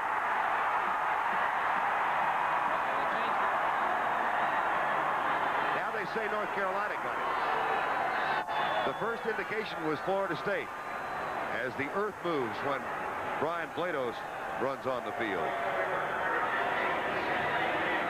But now it goes toward North Carolina. You were right, Vern. First of all, the official gave the ball to Florida State, then came right back. Good contact. Couldn't tell who made it on Horton, and then the ball popped loose. It looked like Stanley Pugh recovered it for North Carolina. First down 10. We'll reset the offense for you. Here's Stan Cabbage. Keeps it on his hip. Under some pressure. Fires it out. What a shot on David Truitt, the tight end number 82, at the 32-yard line by Ken Rowe, the linebacker. Well, Dick Crum has limited options, I would think, trailing 21-0. Well, I think he broke tradition right there by throwing the ball on 1st and 10. So I think he's trying to get something loosened up to give his running backs a chance to run their game. There's a tailback-oriented offense, so you've got to give your tailbacks a chance to run. Take the pressure off of them, throw the ball, loosen them up a little bit. 3 wide receiver offense for the Tar Heels now. First down or second down and 10. Draw play. Horton to the 21. Henry Taylor, number 58, one of the inside linebackers, made the pop for the Florida State Seminoles. The 2 tailbacks have been held in check. Horton, 4 carries now for 6 yards, and Tyrone Anthony, 7 for 25. And they both came in with more than 1,000 yards rushing. As we told you, there's a 10-year string for North Carolina. Know the last player to lead the team in rushing who did not rush for 1,000? No, but I bet you know. Ike Oglesby in 72. Ike. Remember sure. Ike? 719 yards. Flag is down. They're going deep for Mark Smith, and he's open. At the 28, there is a flag.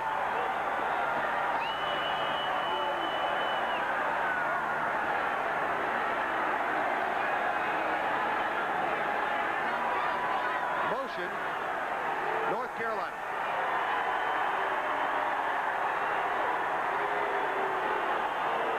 Carolina came into the ball game thinking that they had to move around a little bit more to try to isolate and cause Florida State to be a little bit more conservative, not take so many chances or risk in changing their defensive alignment, and that time it hurt them. And that wipes out what it would have been a first down at the 28. Henry Taylor talking over the options, the junior out of Milledgeville, Georgia. Would have been a 49-yard gain. Here's Dr. Larry Glass. Illegal motion on the offense. Third down. Let's see if we can find the motion shot from the end zone. Well, from that shot, we really couldn't tell who the motion was on. Possibly the guard pulled a little bit, but I don't think so. There's the pass. It was a darn good pass from Stan Cabbage to Smith. Under the blitz, Stan Cabbage at the 3-yard line. Alfonso Carricker.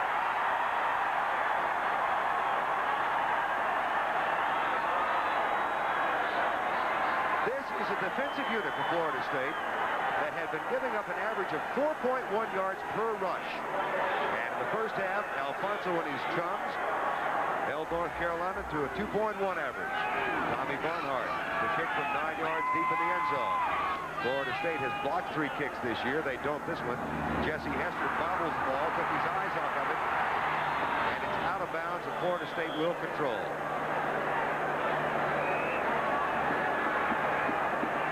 So North Carolina has not been able to move the ball. They give it up to Florida State, and State leads 21-0.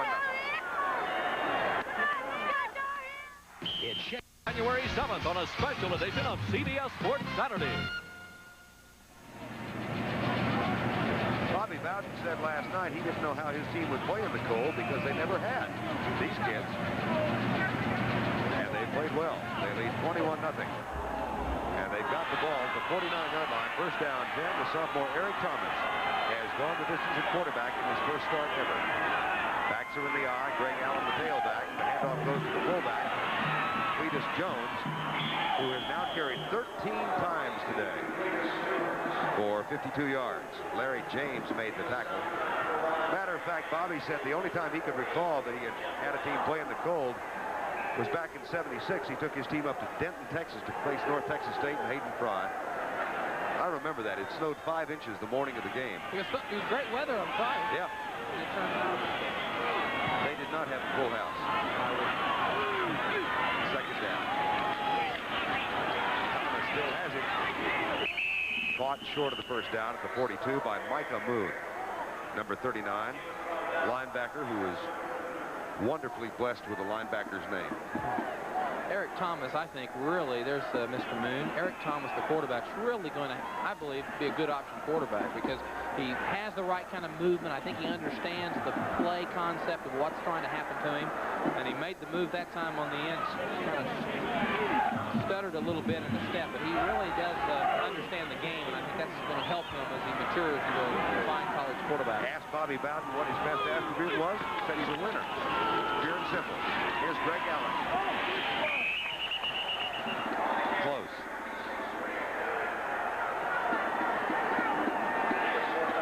We've highlighted William Fuller several times today, but watch, this is his speed. Boy, he knows the play's going away from him. He just takes off, shot to the sidelines, right down the line of scrimmage.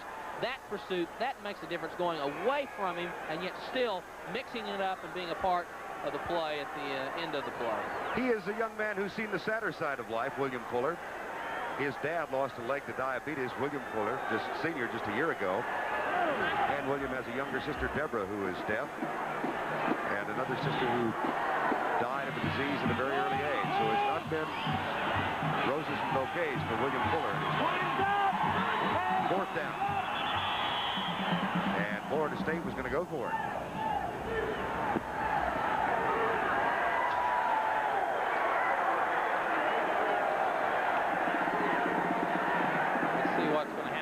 Like Florida State's going to change their mind. Did they violate the 25 seconds? I think perhaps deliberately so. Eric Thomas out of Valdosta, Georgia, and it'll be a 5-yard penalty. Wait a minute, gentlemen. That's keeping it in control. Illegal delay on the offense. Fourth down. So Lewis Berry, who's had a fine afternoon punting, the young freshman from Panama City, Florida, is on to kick, and Walter Black, who fumbled at the 16, leading to the third Seminole touchdown, waits for it at the 12-yard line. Nice and high.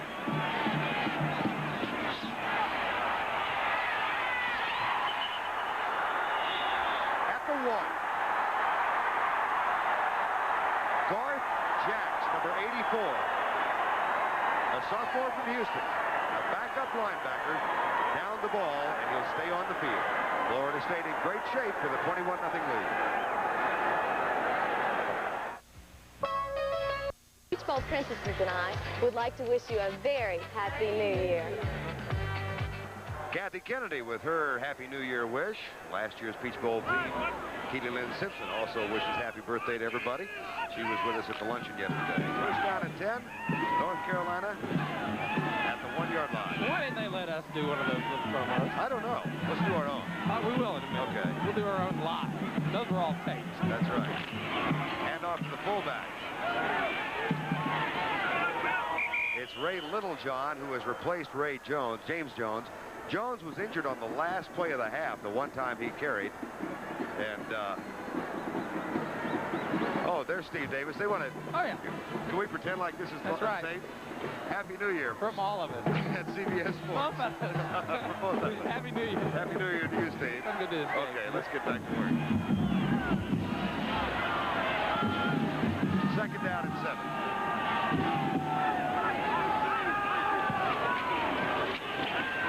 Ethan Horton, what a hit. Jammed up at the 5. Sometimes when you're running an I formation and you've got a dominant tailback game like they have North Carolina, it's just as bad as being in a wishbone situation and being married to the running play. And that's what Florida State, they've taken away the I-back play. Now they're in poor field position, they can't throw the ball, and they're a limited football team. They don't have the option play where it's efficient for them, and they're having problems. We're in the third quarter, 10:20 to go, and North Carolina in a deep hole. They've got a 3rd and 5 at their own 7-yard line. Larry Griffin in motion, number 3. And Stan Cabbage slips as he lets it go. It's caught by Earl Whitfield, his second catch of the day, and they will move the chains as Eric Riley made the tackle. Dick Crum, by the way, has never lost a bowl game. He won 2 at Miami of Ohio. He has won 4 at North Carolina. And Dick Crum and Bobby Bowden will join forces in the Japan Bowl in a month or so. It'll be first down for North Carolina. The Tar Heels came into the game 8-3, but Florida State was favored. First and 10. Ethan Horton.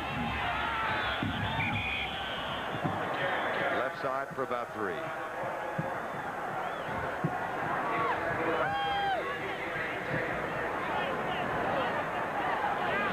Willie Austin, number 74. Offensive line, Joe Conwell. He's a senior. He's in at 265. Austin at 260. Harris Barton, the center, at 266, a 6'5 freshman from Atlanta. Greg Heron, the left guard, at 261, and then Glados at 307. 50% for the day for Stan Cabbage, and second down and 9. 21-0. That was our halftime score. Florida State leads. Dropped by David Truitt, the tight end, number 82. I wonder if that pass wasn't intended for Mark Smith and Truitt got in the way. Well, Truitt was there. Or Eric Streeter, maybe. Yeah, the one there was, I don't know, who was the receiver that broke from the outside? Was that Eric Streeter? Streeter, okay, from the outside. It might have been, it looked like it was a surprise to Dave Truitt, the tight end. And that brings up a third down and 9 with 9:15 to go, third quarter. You were mentioning the size of the offensive line in North Carolina. The University of Southern California, they always have those monsters. They recruit athletes at the 6'4" and no less. North Carolina asked the coaches, have you changed your commitment and what you're recruiting? He said, no, it's just by luck of the draw this year. Stan Cabbage uses one of his timeouts. He'll trot over to talk it over with Dick Crum. Timeout has been called with 9:15 to go, third quarter. Florida State leads it 21-0.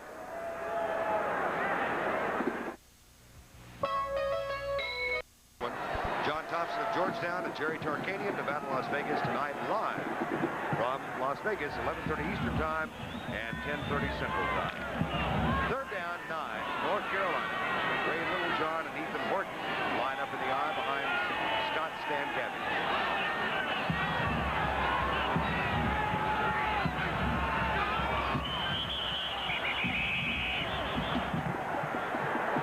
There was motion.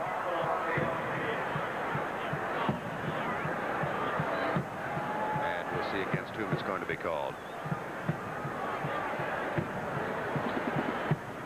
Here's the most frustrating feeling you have as a quarterback. You're calling the signals, you're being cool, the cameras are on you, and everybody moves, and you're not ready.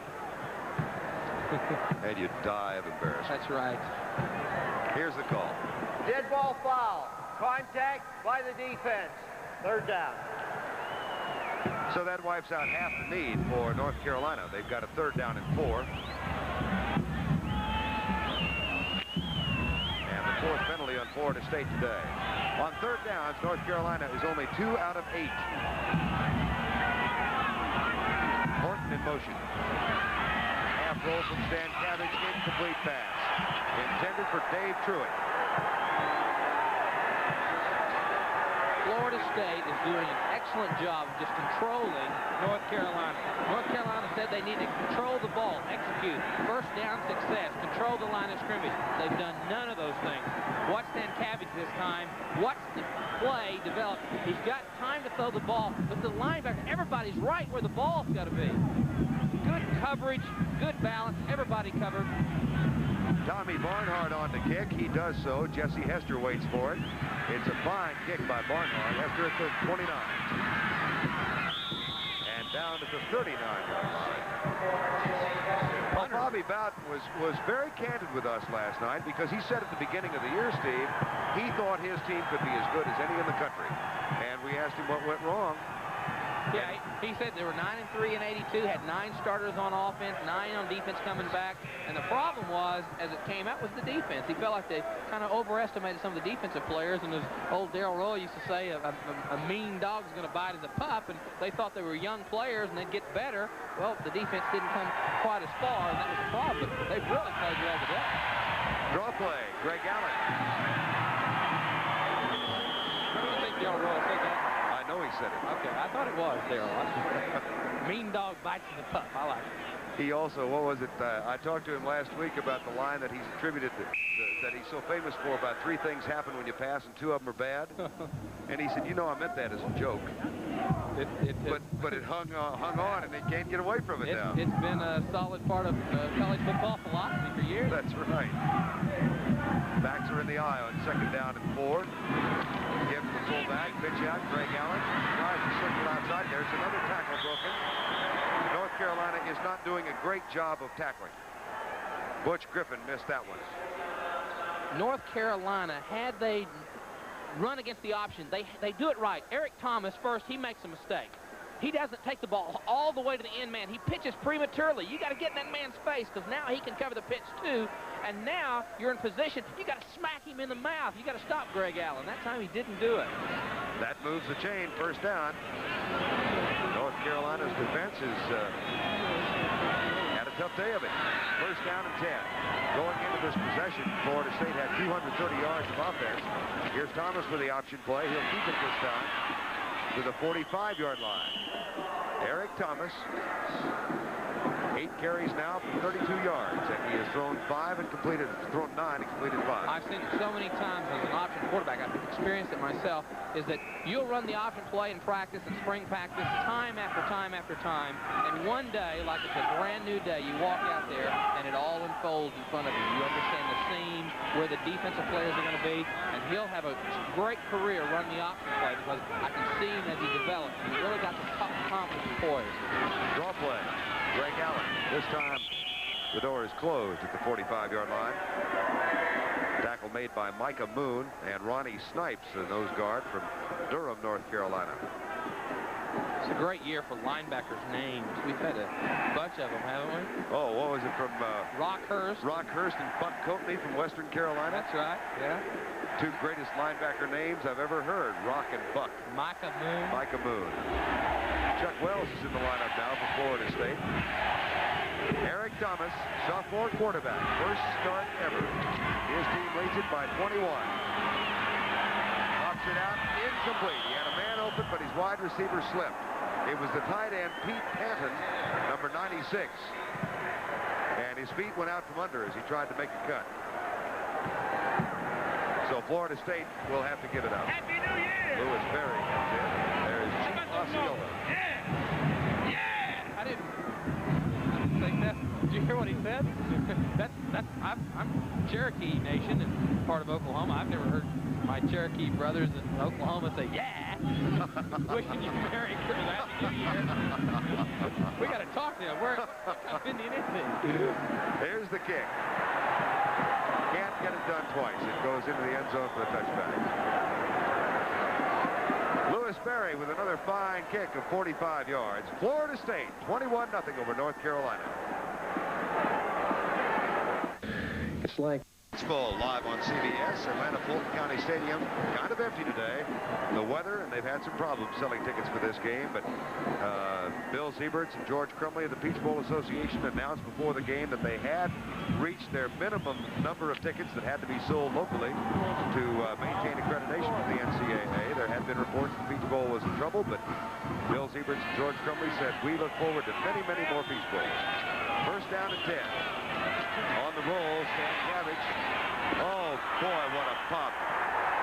Tracy Ashley, a junior who is starting in place of Steve Bloodworth today, hit Arnold Franklin, the tight end, number 80, and knocked it incomplete. Of course, Steve, you and I were here last year, and they had this place full for Tennessee and Iowa. 57,000 people in the stadium last year at this time. And I think that was one of the factors that North Carolina and Florida State did not travel crowds as well as Tennessee and Iowa did. Hawkeyes will take 25,000 wherever they go, and Tennessee does just about the same. Second down and 10. Stan Cabbage. Caught by Ray Littlejohn. That's his second catch this year. He has not been used that much. The tackle made by Henry Taylor. The fullback position now, Eddie Colson out because of disciplinary reasons. James Jones injured on the final play of the first half, so Littlejohn, third-team fullback, is in there. He's got to look at this as an opportunity for him. He's really considered a good runner. He was a tailback at North Carolina before they moved him over to fullback last year. First down and 10, Tar Heels. 21-0, Florida State leading, third quarter. Draw play. Horton finally gets one loose.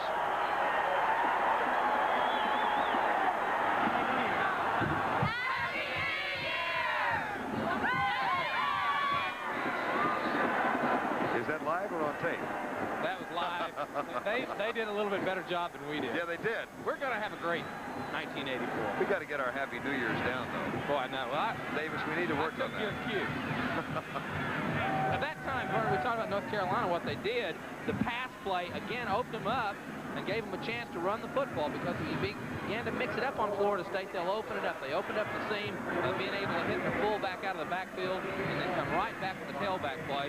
That's what they've not been able to do all year, or I mean all this particular game. That's good enough for the first down. But between the two tailbacks, Tyrone Anthony and Ethan Horton, North Carolina has gotten only 45 yards today. So I'm just really astounded at how well the Seminole defense is playing. It really has been. They put a lot of pressure. Their outside linebackers have played a good game. Both Scott and McLean have made a big difference in putting pressure on the quarterback and squeezing off that I-back play. Steve is talking about John McLean and Stanley Scott. Here's Stan Cabbage to throw. Left side for Horton. Incomplete. Brian McCrary, number 43, was defending. He leads the Seminole defense in interceptions with 5. Situation like this is where Dick Crum says he has the most problems in running his offense because you've got to be patient and you're behind, you're struggling, you're not getting things together, and you've got to keep your kids convinced of what they're doing. That's why Scott Stankavich has had problems this year at times. He's been his worst enemy because he's lost his confidence in what they were doing. Saw the traffic, 8 out of 19 for only 73 yards. Rush coming, screen pass left side. Horton is going to be in trouble. It'll be third down at 17. Brian Williams, number 47, made the tackle. There's Ken Rowe, number 38. He's the number 1 tackler in Florida State defense. He's a linebacker. Let's watch Ken Rowe this time. The top tackler. He's really a tremendous defensive player for Florida State. Reacts to the screen play, takes on a block, and that's where he probably got a little bit of the hurt, and then gets right back up, bounces. Good reaction. Florida State's really running to the football. That's what's made the difference in this football game. Rockwell, Alabama. Third down and officially 16. Rush coming from the outside.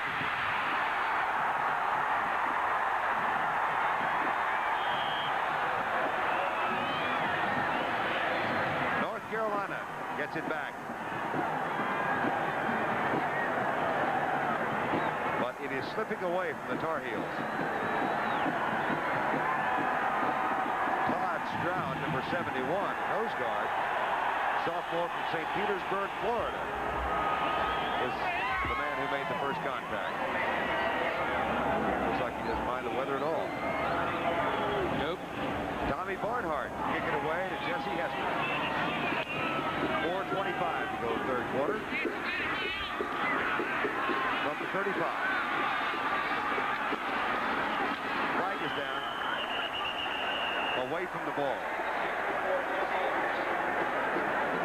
Eric Riley and Jesse Hester, numbers 8 and 4.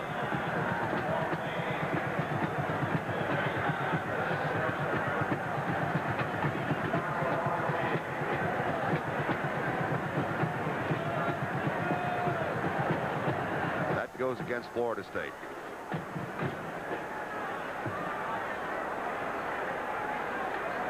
Seminole scored the first 2 times out, both on catches by Weegee Thompson, their tall split end, number 18.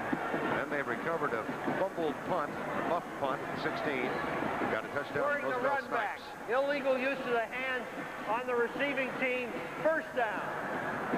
First down from the 33-yard line. Roosevelt Snipes comes in at tailback, the sophomore.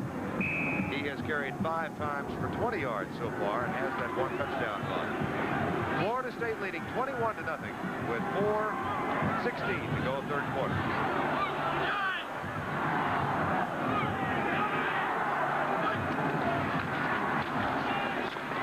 Counter option. Snipes.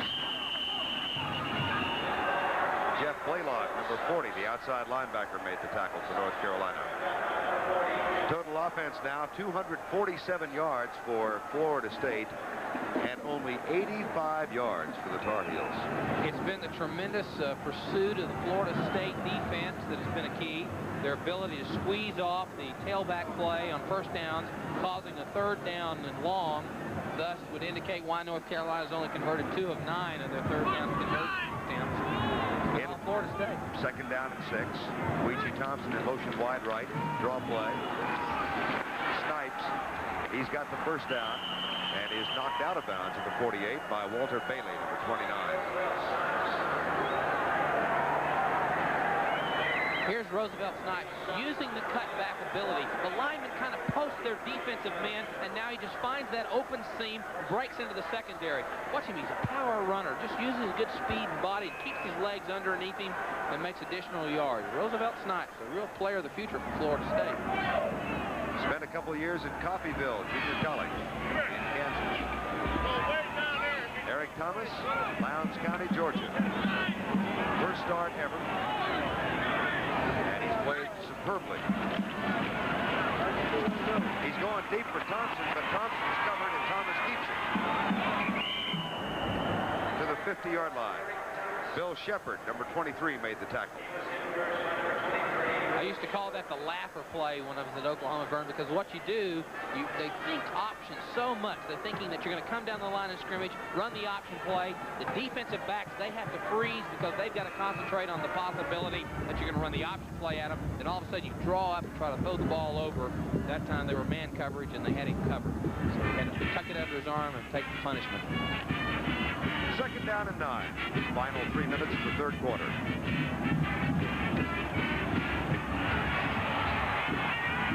Thomas caught from behind at the 49-yard line. Micah Moon, the linebacker, number 39. Eric's not real fast. He's only about 4'8". That's about what I was. You told me 4'5". No, I really was 4'5". But, you know, 4'8's not going to kill you. Just the threat of being able to run the option play. He's not going to be the one that they want to run the ball. They want him to run the option, pitch it back to either Snipes or Allen, who they want to get the ball to. But the threat of being able to run it makes a difference in their offense. Third down and 9. Draw play. Snipes. They'll have to kick. A flag is down as well. Brian Johnston, number 51, made the tackle.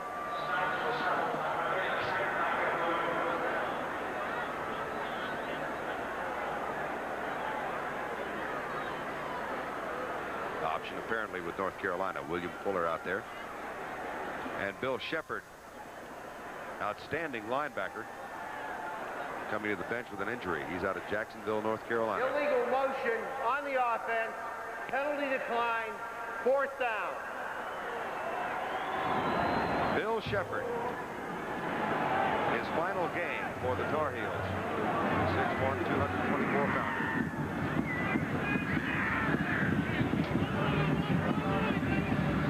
Lewis Berry on to punt for Florida State. We have had no scoring here in the third quarter. 14 points in the first by the Seminoles, 7 in the second. And Berry with an outstanding day, and he's 4 punts so far.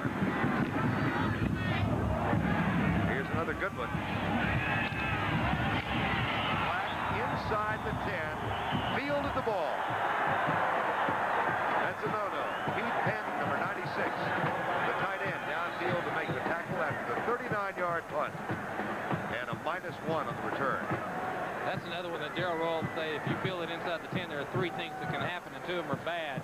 You can get tackled, you can get yelled at, you can fumble. I guess there's 3 out of 3 things. You can get hit. You can get killed. You lose your scholarship. A lot of things. You don't want to do that at all. North Carolina has been to the Peach Bowl twice before. They've never won here. They played Arizona State in 70 and Kentucky in 76. And they trailed by 21. Pitch out left side. Ethan Horton. He's played the duration of the third quarter. And he gets it out near the 15-yard line.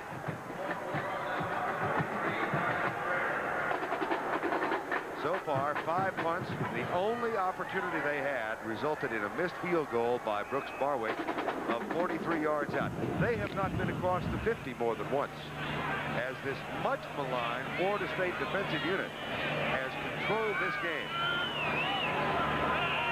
Second down.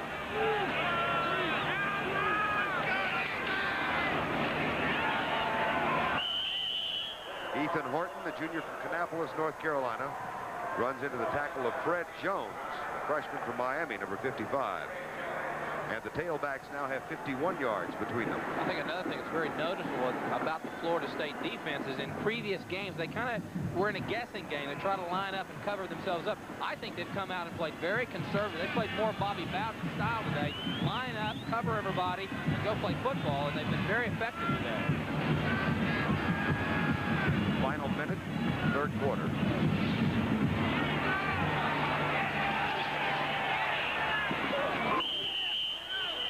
Right in front of the bench, and the catch was made at the 30-yard line. That might be enough for the first down. Tackle made by Pat Milligan. Larry Griffin with the reception, number 3, sophomore from Chesapeake, Virginia. He's the backup wide receiver, alternating with Winfield and with Mark Smith, and now Eric Streeter has come in the lineup, number 25. Streeter has not caught a pass yet this year. Total yards so far, 146 for the Tar Heels, 265 for Florida State.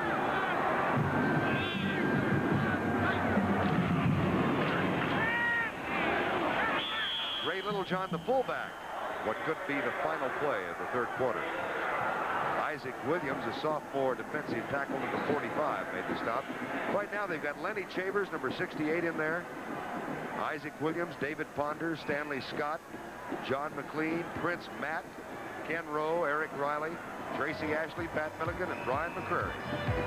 That's the end of the third quarter. Our score is 21-0 Florida State. The 1983 Peach Bowl is an exclusive presentation of CBS Sports. We'll be back with fourth quarter action after this message and a word from your local station.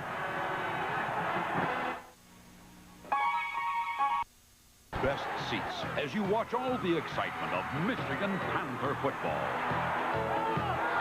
The Panthers have cut the cost of season tickets. That's right.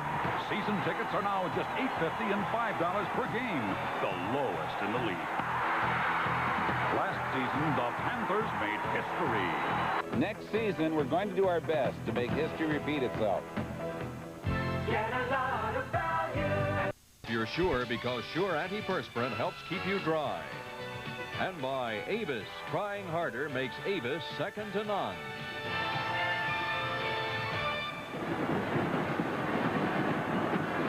We're back in Atlanta, Georgia for the final quarter of the 16th annual Peach Bowl. Florida State has a 21-0 lead, and they have the edge in almost every stat you want to conceive. Total first down so far, 18-10, Florida State over North Carolina. Bert Lundquist and Steve Davis. And the Tar Heels have a second down and 9 at their own 31. Florida State cornerback up on the line. Now he reaches. And Stan Kevich with a little shovel pass to Tyrone Anthony. He breaks loose and has a first down out to the 43-yard line. Brian McCrary finally stopped him. The old Utah pass. That's right. They've added 3 plays that they've not run all year. The shovel pass, the option play we've seen today, and they've yet to show the shotgun. So we may see a little shotgun. Dick Crum, you know, his creative self, pulling all these things out of the hat. That's a first down, the 11th of the game for North Carolina. 21-0, no scoring in the third quarter. And Stan Cabbage with a play fake wants a bunch. He's going deep into double coverage and it's incomplete at the 20-yard line. Eric Streeter, whose older brother Steve was a great defensive back for North Carolina and then tragically paralyzed in a car accident. Steve Streeter wore number 5 for the Tar Heels. And what might have been a promising pro career ended with that accident. And Eric Streeter was in there, was the recipient of the incomplete pass. North Carolina has had the better of it in the fourth quarter, and they need about 22 to get back in this ball game. Second down and 10.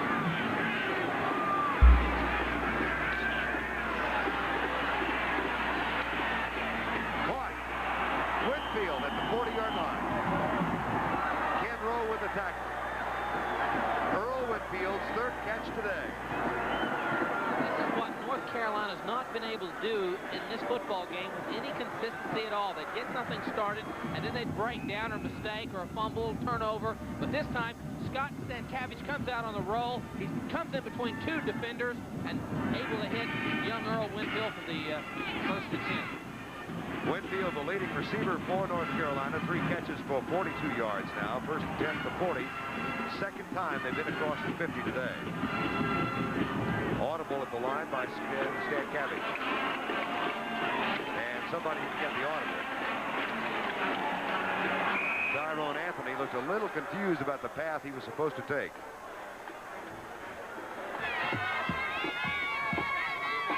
I wonder if it gets this chilly in Tallahassee. Well, we're not that far from That's right. It's pretty chilly down there today. The average gain on first down today for North Carolina, here's a reason they've had problems, 2.5 yards. Well, that's why they've had problems converting on third down. They've got third and long, and they're not a good third and long team. In contrast, Florida State averaging almost 5 yards per first down play. Second down and 8 again. Stankavich drills it. Tyrone Anthony to the 33-yard line. Ken Rowe makes the tackle. He's been all over the place today, number 38 for Florida State. He started at 29. It's dropping down to 26. 42% humidity and a 12-mile-an-hour wind. The wind chill factor is 8. The average need on third down today for North Carolina has been 7.5 yards. I wonder what's in that. Not who, what.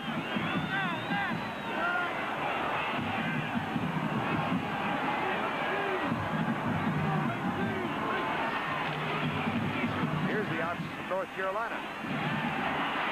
Close at the 31. Ken Rowe again, number 38. 6-foot senior from Crawford, Alabama. Bobby Bowden said, we want to win, but we also want some respectability. They were humiliated in that Florida game. Nothing went really right. Embarrassed. Nothing went right for them, and it was an embarrassment for them. And I think they're trying to set the tempo for spring practice and everything they're going to do next year. There's a lot of optimism. They've got a young quarterback. They've got a great running back coming back. Good lineman. They're excited about what's going to happen in '84 down in Tallahassee. Carolina goes for it on 4th and 1. Timeout called by Scott Stankavich. So Dick Crum and Scott Stankavich will talk it over. Florida State leads 21-0. We're early in the fourth quarter. We'll be with Andy Williams, the Pointer Sisters, and Michelle Lee at the Plaza in New York and Times Square. Janie Fricke and Ricky Skaggs at Disney World, Al Giroux in Hollywood. It's the party of the year, and it's all on CBS.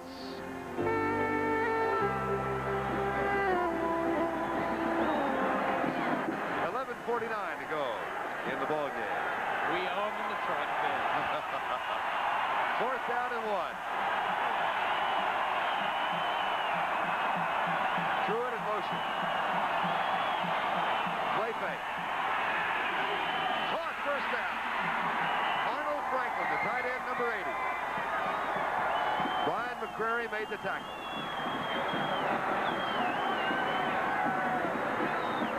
This is where you're patient. You've got to be patient with your offense, and you've got to make something happen. Good fake inside. Look at Ethan Horton. Take the interior lineman away, eliminate them, and then you've got single coverage on the tight end Truitt.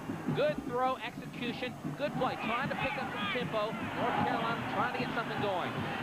That is the 12-yard gain and the deepest penetration for North Carolina this afternoon. Stankavich being chased, gets a block, and puts a one-hopper at the feet of his intended receiver, Larry Griffin. Dick Crum, 49 years of age, now in his 6th year at North Carolina, having succeeded Bill Dooley, native of Youngstown, Ohio. Was a high school coach for 12 years before he got an assistant's job in Miami. I tell you, I am a real respecter of Coach Crum. They had spring practice all spring under the lights, so the kids should get out of class and go study. He literally chases down athletes, former athletes that played at North Carolina, to make sure they're getting their degree and come back. Into the middle, Arnold Franklin to the 10. Pat Milligan makes the tackle. Florida State's trying to take a few chances now. They're blitzing. They're doing some things. This time, Milligan gets isolated on the tight end, Truitt. And watch, quarterback stands up in the pocket, isolated on Truitt. It's Milligan. Good catch reception. Now they're starting to pick across, bring the tight end underneath those linebackers, and try to stretch that defense, move the pocket around a little bit. And they're being successful. Stankavich now 15 of 28 for 137 yards. First and goal at the 10. 21-0. Florida State leads.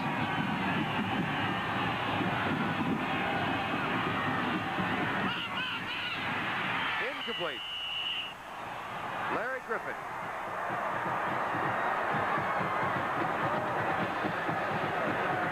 Larry Griffin's just trying to fade away from the defender, Eric Riley, number 8. Watch the pass by Stankavich, trying to get the defender Riley kind of thinking inside and then fade away and throw the ball to the open area and make the receiver go up under it. He didn't quite complete it. Second down and goal. 10:48 to go in the ball game. 2 touchdowns on the first 2 drives. Florida State in the first quarter. A 15-yard drive after a fumble in the second. The only scoring we've seen. Blitz coming. Stankavich in trouble. Has to get rid of it early. He was being rushed by Pat Milligan, number 19, and then there was a heck of a hurry put on by somebody coming from the left side, his blind side. Yeah, it's Brian Williams, 47, and as you said, they really put the pressure on him.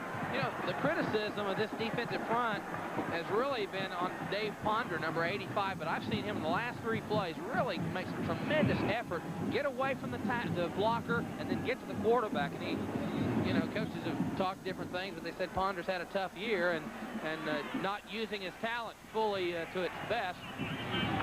Let's watch the quarterback this time from the backside. I think that'll be Brian Williams, 47, also put pressure on him, and there's the rush pass. Third down. In the face of a heavy rush. Incomplete. Winfield. Trapped it.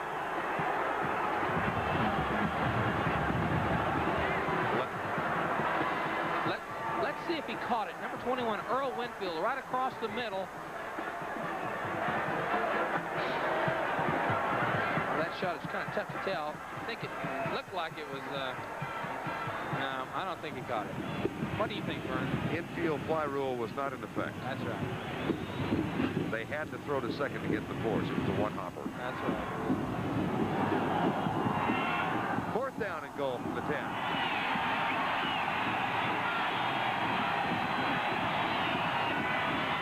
Wentz.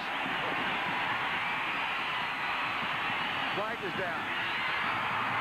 Touchdown if it stands. There is a flag down. You see Pat Milligan pick up the flag and wave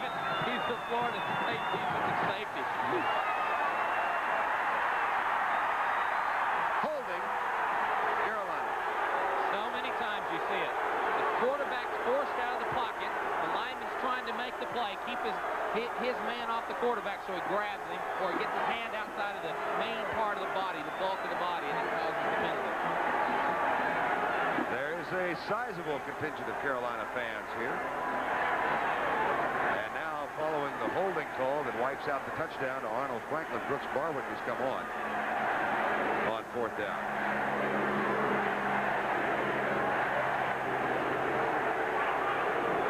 Holding on the offense, fourth down. Barwick had a sensational junior season when he connected on 20 of 23. Prior to this afternoon, he was 11 of 15. He has missed a 43-yarder today. This will come from 26 yards out, a 36-yard field goal.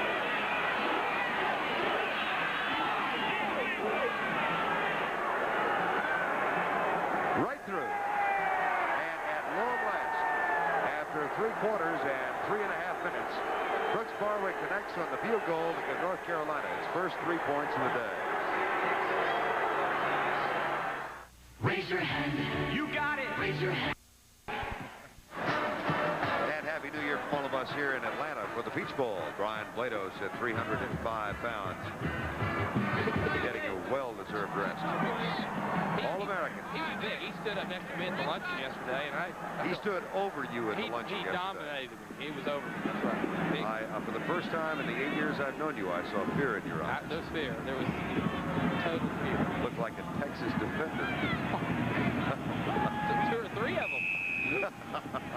Rob Rogers will kick off. Roosevelt Snipes is the only man back as Florida State will come out to the 20-yard line.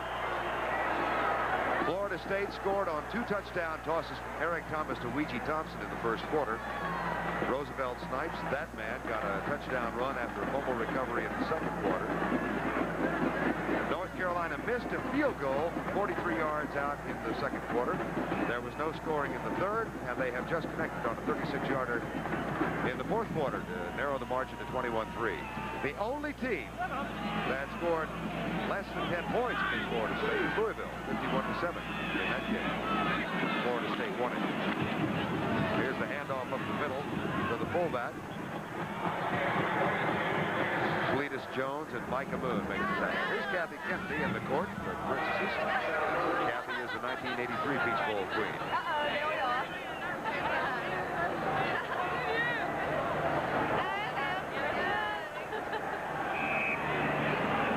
Second down, 5. Under 10 minutes to go in the 16th annual Peach Bowl. Don't forget Georgetown, the Battle Las Vegas basketball coming up tonight on CBS, and then Monday afternoon, Texas and Georgia in the Cotton Bowl, and the NFC Division playoffs over the weekend. Option play to the fullback again. That'll be the 15th carry for Cletus Jones, which is a season high. It really is a surprise, too, that he got the ball that much. They flat out said he probably wouldn't get the ball at all. Eric Thomas, a surprise starter. Bob Davis came on for Kelly Lowry and had a miracle finish in the win over Arizona State. They went 82 yards in the minute 12. And Davis played much for the remainder of the year. And then in the loss to Florida, last time Florida State played, it was Kelly Lowry coming on and replacing Davis. Neither very effective, and so Thomas got his chance today. Timeout.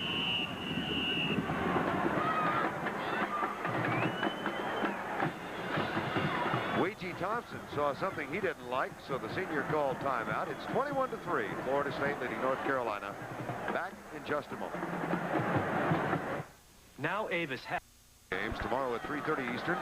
The Detroit Lions, champions of the NFC Central, meet the 49ers, winners of the NFC West. And Sunday at noon Eastern, the LA Rams take on the defending Super Bowl champion Washington Redskins. It all begins with the NFL Today here on CBS Sports. I wonder if America thinks you just do that off the top of your head. Did it sound like it? No. I'm telling you, I wanted to read the card. Next year. Here's Greg Allen. You've got to work your way up to it. I understand. Congratulations are in order. I'm glad that I'm working with you today because this is your first assignment as a full-time employee of CBS Sports. Thank you, sir. Congratulations. Thank you, Steve. I feel like I'm somebody now. For all these years you haven't, huh? No, Now I know. I'm not. Now I'm working with somebody. Thanks very much. First and 10. Backs in the eye. 21-3. Florida State has the lead. Blitz threat. And they give it to the fullback, Cletus Jones. He and Allen have split the number of carries now. Each has 16. Greg Allen with 97 yards and Cletus Jones 55. But I think one of the real stories here today is the development of young Eric Thomas at quarterback from Florida State. That's just got to give Bobby Bowden such a great feeling of confidence for next year. That's right. Going into spring practice, the tempo and everything that they need to do and kind of forget 1983 and go on to 1984. It's got to be a strong indication that things are going to get better at Tallahassee. Second down, 8. 7:54 to go. This time Thomas pitches it back. There's an unwise decision. And Allen follows it out of bounds. Looks like going to the Oklahoma School of Options. This is not how to run the option play. This is not the right way. I did this a lot. Fake inside. When you get to this position, go down. Don't do this. Don't try to pitch the ball. Backs out of position. He's going to tip the ball, and he's lucky to get on top of it. We teach a class in that at Oklahoma. There's some guys probably getting credit for it. I went to school there. You're an alum, so you can say that. I couldn't say it. Flags are down. Greg Allen got the carry. Oh, I'll get in trouble from Switzer on that one. And the play was whistled dead. Here's Dr. Larry Glass. Procedure call against Florida State.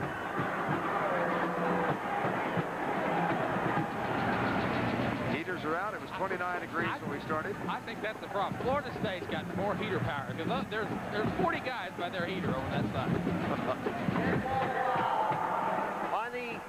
on the offense. So it's a 5-yard penalty on Florida State. 3rd down, 11. Eric Thomas has thrown it 10 times and completed 5 for 2 touchdowns.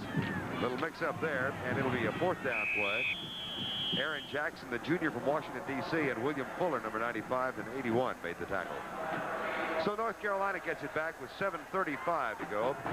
Tar Heels again with such great hope, 7-0, number 3 in the country, and then they went to Maryland and lost by 2, and the slide began for them. They couldn't turn it around. That was the problem. The firm said they just could not stop the slide, and they lost 3 ball games. Blocked. North Carolina blocks it, and they'll get it at the 42-yard line.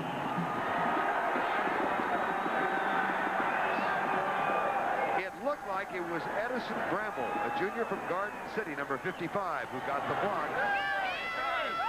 And timeout has been called. This is Mr. Good. Once beaten Georgia Bulldogs in the Cotton Bowl Monday on CBS Sports. Well, we can certainly hope the weather gets a little better in Dallas for that game. Texas and Georgia, it's been miserable in Dallas. They haven't been above freezing for 11 straight days. But the forecast for Monday a little more optimistic. And Lindsey Nelson is back once again. He's an institution there along with CBS Sports. He'll be joined by Pat Hayden and the rest of the crew on Monday. Here's the block. Edison Bramble, number 35, will come across and block the kick and give Carolina excellent field position when they desperately need it. Right there, you've got to time your dive, your lunge, and predict, estimate where that kicker's foot's going to be, and go just out in front of it a couple of yards, try to get the ball. He did it quite well. Stankavich, 15 of 31. Little pass into the flat. Caught by Ray Littlejohn, his fullback. Tackle is made by number 86, John McLean. There's a couple of youngsters wearing caps belonging to America's wild card team. Saw that headline after the Cowboys were thrashed by the Redskins. Here's a pass into the flat, incomplete. I've seen Scott Stankavich on several different occasions today when he's trying to throw the ball, slip and slide. The turf appears to be in pretty good condition, but it's obviously pretty cold. But that time he slipped. Let's see if we can see what happens. He's not throwing with all of his body, you know, his feet underneath him. Watch him. He slips right there. He slips that back foot. That's the foot that he presses and throws off of, that he makes his attempt to throw the ball. He guides it, goes off the foot when he doesn't get his feet planted. Stan Cabbage has been sacked 3 times. Rush is coming. He's hit as he lets it go, and the ball is dropped. Intended for Tyrone Anthony. Get that over. Get that over. We've got 4 straight. It's not quite over. Getting in the spirit with a broken arm. And I think I heard him say it wasn't over. They've won 4 straight bowl games. Yogi Berra's line. It ain't over till it's over. Yeah. However, 6:37 remaining, and it's 21-3, and it's 4th down. So it's close to being over. Yeah, how many times he scored 18 points in the last 5 minutes? Larry Griffin in motion. Pitch out. They're going to try the halfback pass. Tyrone Anthony to his quarterback. Stan Cabbage. First down. Saw Missouri do that the other night. Or no, I beg your pardon. It was Brigham Young who did it. That's how Brigham Young won it. Ah, yeah. Steve Young caught that pass. Well, Stan Cabbage is going to catch this one. Goes back to Tyrone Anthony.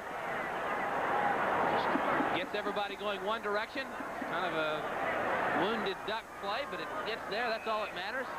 Big play. First down. Across the middle. Ball caught by Arnold Franklin, the tight end. North Carolina goes with a hurry-up offense. 6:19 to go. The clock stops momentarily while they move the first down chain.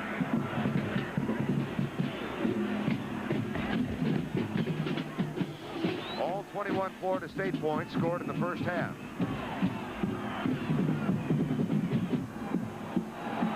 Dan Cabbage.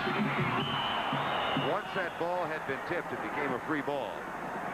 Eric Riley knocked it away from Eric Streeter. It'll be 2nd down. And the clock stops at 6:12 remaining in the game.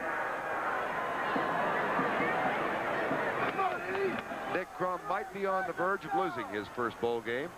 Told you earlier, 2 wins in Miami of Ohio and 4 in succession at North Carolina. His ball club would finish 8-4 in Florida State, 7-5 for the year.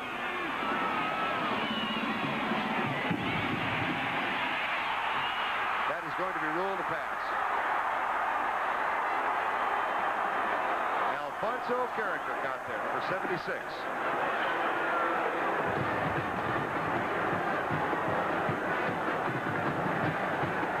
Stan Cabbage's 37th pass of the day. 6:06 remaining in the ball game.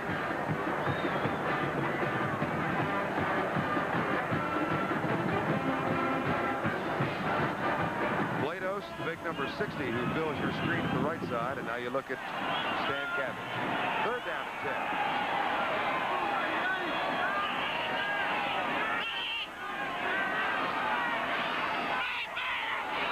10. Winfield, incomplete. 4th down. Tracy Ashley defending. I'm calling plays. They want this out. They know it's that.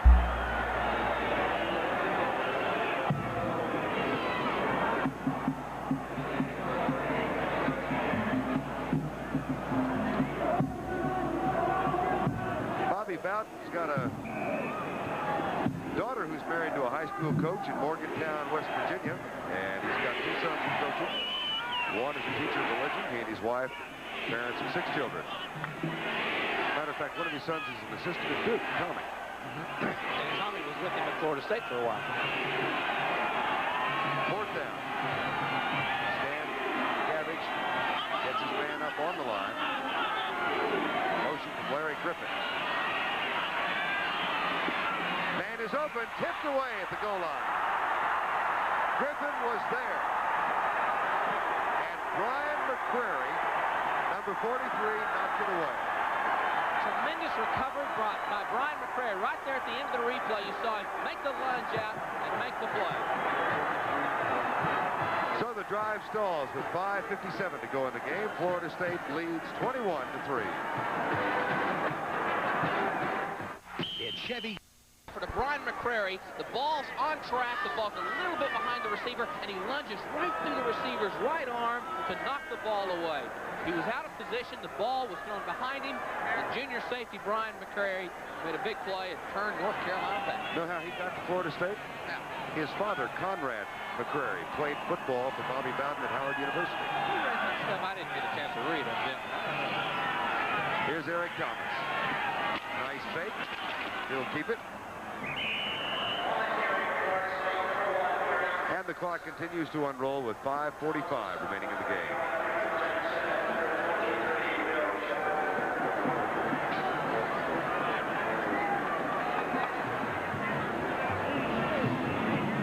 Ho, ho, ho. 21-3. Florida State making amends for what had been a disappointing season, but keep in mind they missed 3 field goals against Miami and wound up losing by 1 point on a last-minute field goal, last-second field goal. They missed an extra point to Pitt and lost 17-16. They didn't have Allen in the Tulane and Auburn games. Here's a reverse, and Greg Allen holds it. He's trying to get to 100 yards for the day, and that'll be 3rd down. It's surprising that Florida State would run that play right at the, with the ball game almost over. They've got the game under control, and yet Bobby Bowden's still trying to run the reverse play and make something happen. 3rd down, 5.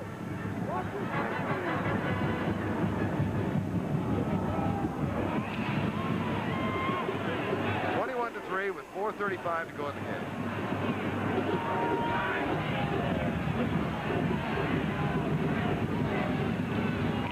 And they fake the reverse. Jesse Hester has it. And they do reverse it. And Hester gets it out to the 30-yard line.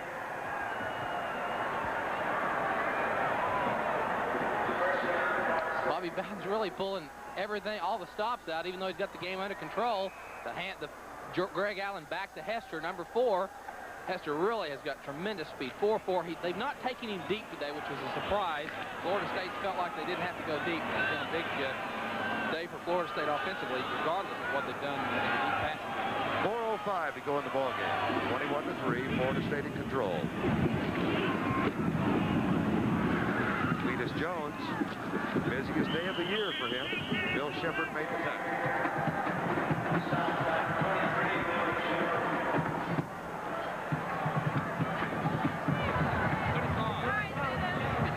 What do you want me to do? Happy New Year.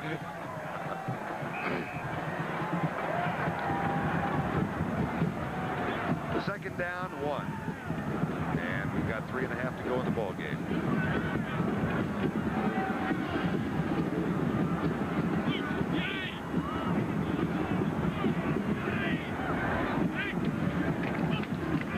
Jones again. And that's his 18th carry today. He's got 18 for 70 yards. Micah Moon makes his 12th tackle today. Greg Allen with 17 carries for 97 yards. Seasonal average of 229, and today they have rushed for 246 yards. Carolina has been giving up only 135 yards per game. And they're more than 100 above that today. 1st and 10 with 3 minutes remaining. Thomas slips. He's going to throw. Lobs it out, down by the tight end to the 40-yard line, to the 35, to the 33.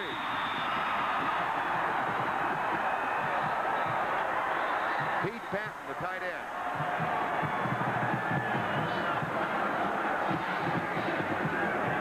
More than anything else, this drive represents Florida State's push into the 1984 season. Quarterback slips just a little bit. Eric Thomas, he's going to Pete Patton, number 96, is tied in across the middle.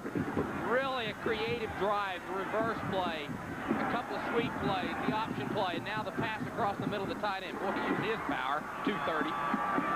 Baxter in the eye. Play fake. Thomas, left side, caught by his tight end again. Patton. That's another 1st down. They're inside the 20. Walter Bailey and Bill Shepard make the tackle.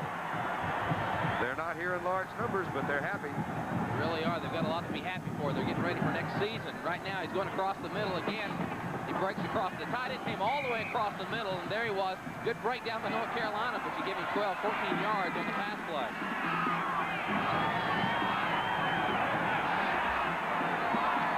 2:15 to go in the game. First down's now 23-14. And again, the I-backs with wide receivers left and right. Micah Boone chasing Eric Thomas. Incomplete for Allen. As Jamie Dukes, offensive guard number 64, kind of got in the way. There's Ouija Thompson. Willis Thompson Jr. Kind of looks down on his coach a little bit. Jiminy Christmas. Bobby's looking up. That looks like Brian Blados and you yesterday.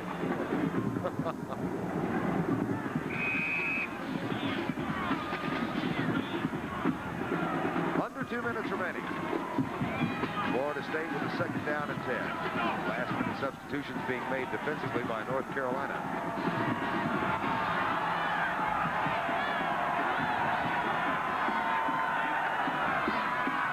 Play, Greg Allen loses yardage. Flag is down at the 10-yard line. Walter Black made the tackle, but way on this side of the field, there was a flag thrown in the defensive secondary.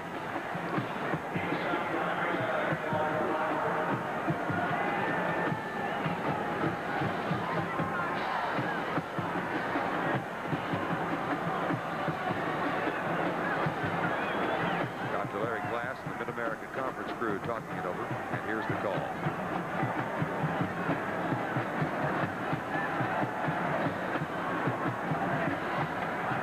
Florida State's option the penalty against North Carolina. Our Chevrolet players of the game for North Carolina linebacker Micah Boone. 12 tackles today and 5 assists. And for Florida State, the young sophomore quarterback, Eric Thomas, getting his first start today. Here's Micah Boone. We have illegal participation on the defense.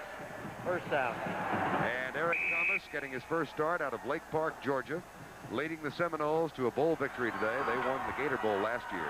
$1,000 scholarships go to the General Scholarship Fund at both schools, and the players will receive plaques. It'll be second down and 5. Up the middle, first and goal at the 5-yard line. Cletus Jones has really been a factor, a very big presence today for Florida State.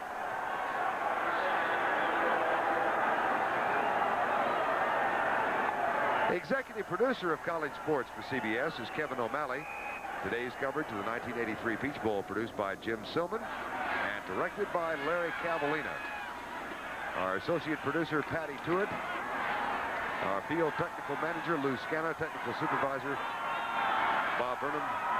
Sarah Fisher, also part of the crew. And the rest of our CBS bunch gathered here on the next to last day of the new year. Here's Cletus Jones to the 1-yard line with 1:20 to go in the ball game.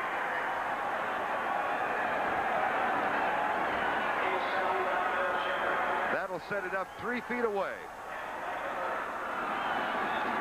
from yet one more score.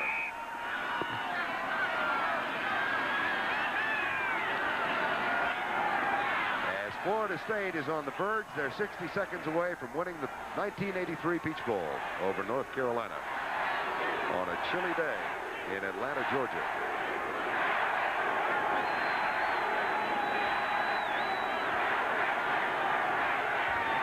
Quarterback sneak. They're not going to give it to him. Yes, they are. Just took a while. Sometimes the best things in life take time. Eric Thomas caps a heck of a day for the young sophomore. Eric Thomas won our Most Valuable Player Award. He just kind of uses his body strength, his leg power, and keep twisting and turning to get the ball across there. That's how he did it. Bill Hall with the extra point. He's a former walk-on. There's a flag down as well. The point is good if it stands. Offside. So the extra point is good, and the penalty will be assessed on the kickoff. It's 28-3. Offside on the defense. John Houseman for the investment. To 3, the Seminoles will win it and go 7-5 for the year, and make amends, I think, in large measure for the disaster that befell them against Florida over in Gainesville. Barry Barco is getting ready to kick off. They came in as 2-point favorites today, and they wind up winning it by 25, barring a score in the final 31 seconds. I like those Burt Reynolds pants. Those are good looking. 54-year-old Bobby Bowden. I'm sure he'll have more one-liners after this one. Barco set to kick. William Hughes, Tyrone Anthony are the deep men for North Carolina. A little two-step and a script kick. Bounces it to 10. Anthony goes back, lets it go into the end zone. He has not touched it, so it'll come out to the 20-yard line. It was close. And Bobby Bowden separated. I think he feels a little better than he did after the Florida game.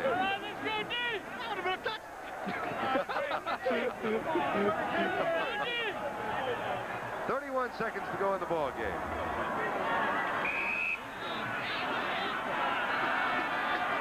And our statistician Dave Yaggy with us today. Joe Cash spotting for the North Carolina team, and brought my bride Nancy here to spot for the Florida State team.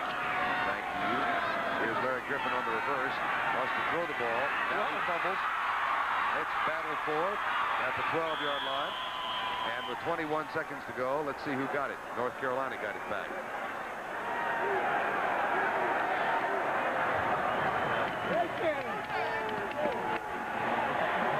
It's all but over for Dick Crum and the North Carolina Tar Heels.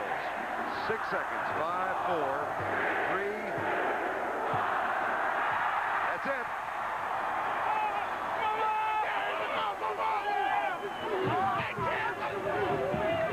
Florida State wins it with a strong first half performance in which they scored 21 points. And then Eric Thomas gets yet one more touchdown to wind it up. Bobby Bowden gets it right at the center of the field. 11:05. Yugoslavia to Los Angeles, California, the ABC Olympic tradition continues.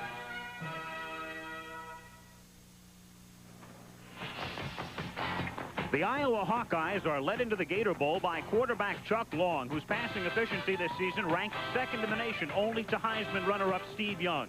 The Hawkeyes feature an offense that averages close to 500 yards a game, thanks in good measure to Long and his favorite receiver, number 5, Dave Morris, who caught 50 passes this season as Iowa rolled to a record of 9-2. The University of Florida Gators are also led by a top-notch quarterback, senior Wayne Peace, who's been starting since his freshman year. Peace's prime target this season has been number 83, wide receiver Dwayne Dixon, who despite missing 2 games leads the team in receptions with 47. The Gators defense, meanwhile, features an All-America linebacker, number 88, Wilbur Marshall. At 6'1", 237, he lines up everywhere. A nightmare for the offense and a sure first-round draft choice. The Hawkeyes will have their hands full tonight.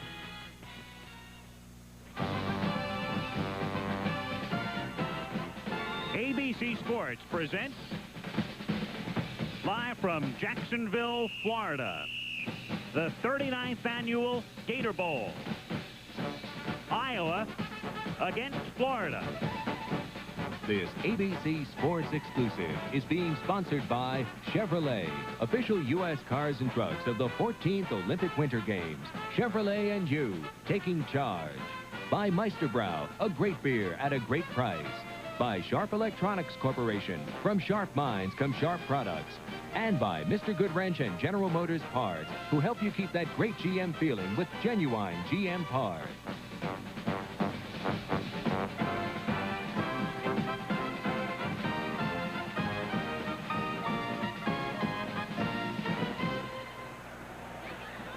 We're at the venerable old stadium, the Gator Bowl, on the banks of the St. Johns River in Jacksonville, Florida. big annual event in this town in the northeast part of the state. And again, they're sold out. More than 80,000 to look on as the Hawkeyes of Iowa take on the Gators of Florida, the Southeastern Conference against the Big Ten. Well, it was 24 degrees at the Sun Bowl last week, and it was 11 degrees at the Liberty Bowl last night, so I suppose it is downright tropical because it's 34 degrees in Jacksonville, Florida, but at least it is dry after a week of heavy rain as the Iowa Hawkeyes come out onto the turf of the Gator Bowl. There's the head coach, Hayden Fry, who's done a remarkable job. They finished with a record of 9-2. Their only 2 losses were at the hands of the conference champion Illinois. And they, of course, are playing in the Rose Bowl and to the conference runner-up Michigan, which will be playing in the Sugar Bowl. So the Hawkeyes have come out onto the field, and they have brought with them about 22,000 folks from the state of Iowa as the Gators now come in to the Gator Bowl.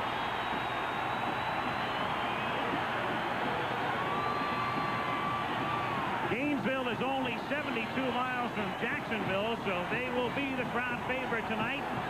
8-2-1. They didn't come that far away from a perfect year. Their 2 losses to Georgia and Auburn, and the tie against Southern Cal. SC tied them on the last play of the game. So a good year for the Gators of Florida. And hello again, everyone. Top coat and all, I'm Al Michaels, welcoming you to Florida. This would have been a very improbable matchup just a few years ago because Florida was staggering along mediocre season after mediocre season. And Iowa, which had been to the Rose Bowl January 1st, 1959, subsequently went 23 years without appearing in another bowl game.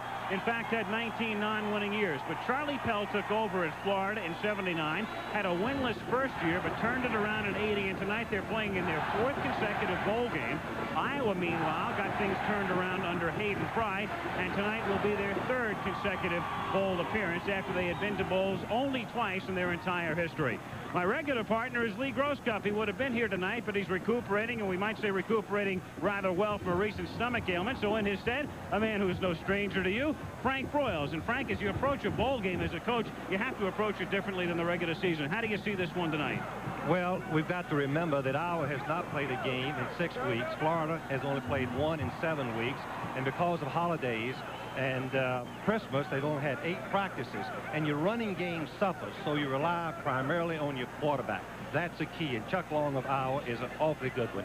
He's big and strong. He has that quick, accurate arm. He's set 12 school records, and he'll throw from anywhere on the field. Then, of course, we have Wayne Peace from Florida, who's also an outstanding quarterback. 4 brilliant years as a starter, has 7 records, NCAA, Southeastern Conference, or Florida, and he also will throw from anywhere on the field. Both extremely capable. Could see a lot of points on the board tonight. Iowa comes in averaging 34 points a game, but if you are an aficionado of defense, got a couple of good linebackers tonight to look at. 2 great ones, and linebackers are the key in the heart of any defense. Larry Station of Iowa is outstanding. Just a sophomore, all conference, and the Big Ten coaches feel he may be the best in America. And also we go to Wilbur Marshall, who's 2-time All-American, the bell cow for Florida. Should be a close one tonight as Iowa comes in ranked 10th in both polls. Florida ranked number 11. Florida a slight favorite, and we'll kick it off right after this.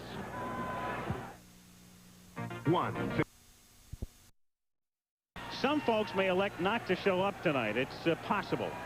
Not those from Iowa. When you make the trip down from Iowa City and Cedar Rapids and the entire state, they've come down for their 3rd consecutive bowl game, and they're getting spoiled after years and years of never going to any postseason action. They went to the Rose Bowl 2 years ago, and then the Peach Bowl last year in Atlanta. And here are the folks from Iowa at the Gator Bowl in Jacksonville. And they're not complaining about the weather because, as they put it, when most of them left home, it was about 15 below. This is a sunny day for the people in Iowa and Arkansas and everywhere in the Midwest. It's been extremely cold.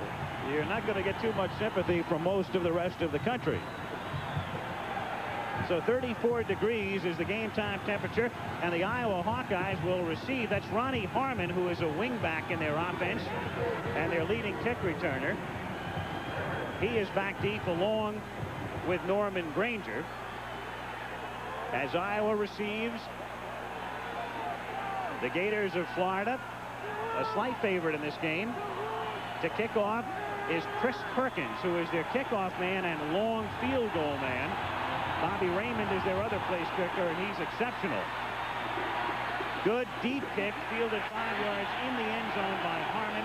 And Iowa starts from the 20-yard line as we look at the Hawkeyes. All right, we talked about Chuck Long at the top, the all Big Ten quarterback. Eddie Phillips will alternate with Owen Gill. Norm Granger is the fullback, the blocking back. Ronnie Harmon is the man with the most speed, and Dave Moritz is their leading receiver. He's a disciplined route runner, a man who does not possess exceptional speed, but just seems to get where he's supposed to get, and as a consequence, he's been one of the best of all time at Iowa City. 1st and 10, Hawkeyes from the 20-yard line.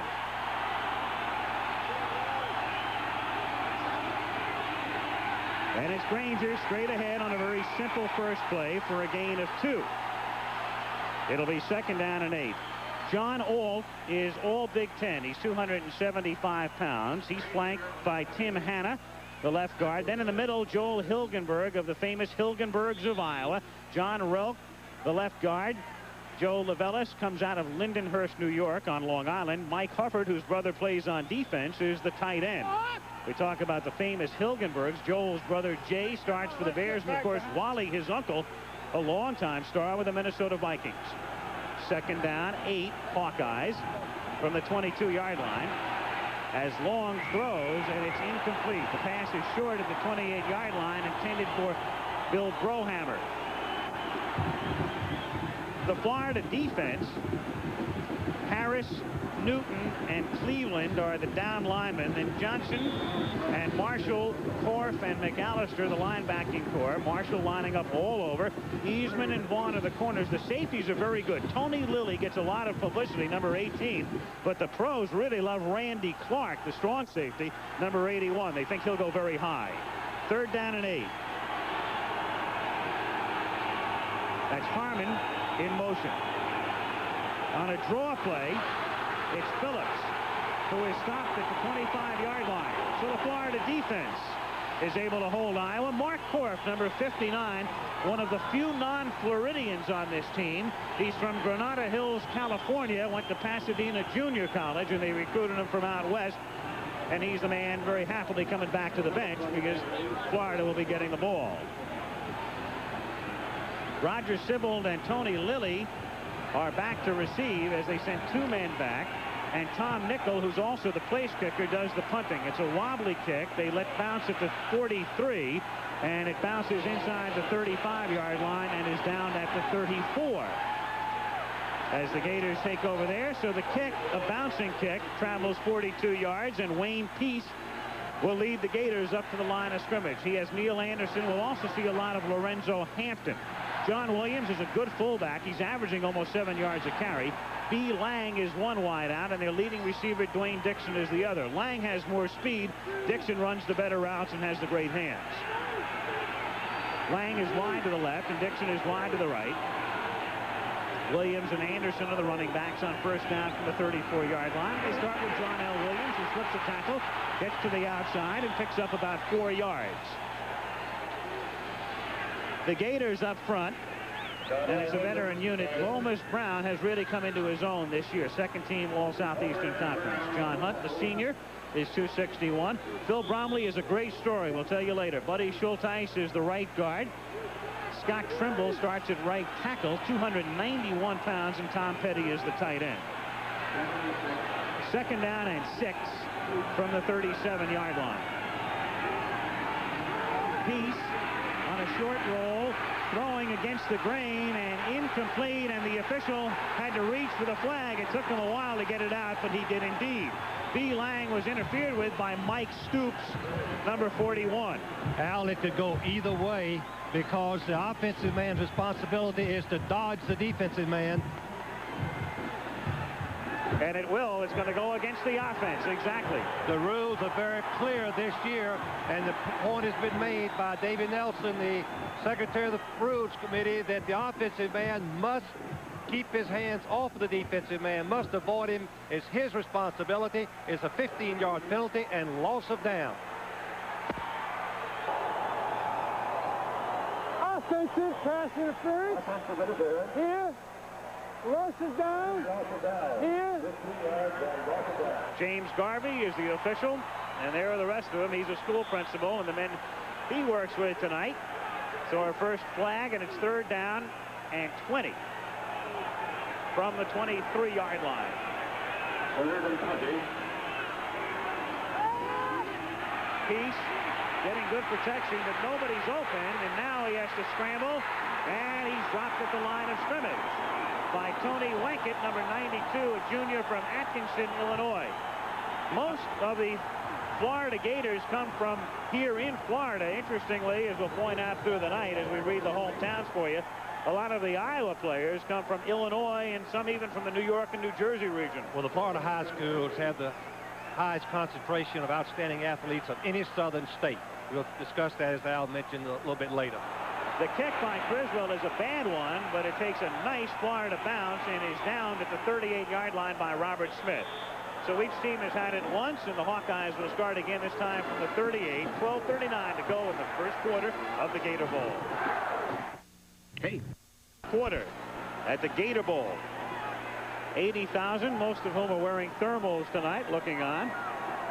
Well, I've got my thermal on and a sweater and a coat, and I'm still cold. I had to borrow an overcoat tonight, as did I'm sure a lot of the folks in the stands. Not too many people came very well prepared. First down for the Iowa Hawkeyes from the 38-yard line. Chuck Long dropping straight back. Look at that protection. He has all day. Has his receiver. It's Harmon who's pushed back by Bruce Vaughn, number 47. Forward progress is out to the 46-yard line, gain of 8. It'll be 2nd and 2. Wilbur Marshall is an expert at rushing the passer, number 88. Our coaches told me we're going to have at least one man on him, sometimes two. And we see Lavellis, number 55, roll him into the ground, giving Long plenty of time to pick out and choose his receiver. Chuck Long is a junior. There are 9 seniors in the starting offensive 11. So a big rebuilding job there next year, but at least Long will be back. 2nd and 2. Again, tremendous protection. Has a lot of time, but the secondary does its job as well, as Dave Moritz was covered by Bruce Vaughn down the sideline. We need to talk about the Florida defense, which is a little bit different than many we've seen this year. We're accustomed to a lot of blitzing and firing of linebackers to try to put pressure on the passer. Not so with Florida. They play a very basic, conservative, defending type of defense. As we look at the 1983 offense comparisons of Iowa and Florida, we see the tremendous balance. What's really impressive to me is the total yards, 488 and 398, and how they got them. Threat to run and threat to pass is the key to winning football games. Both have it.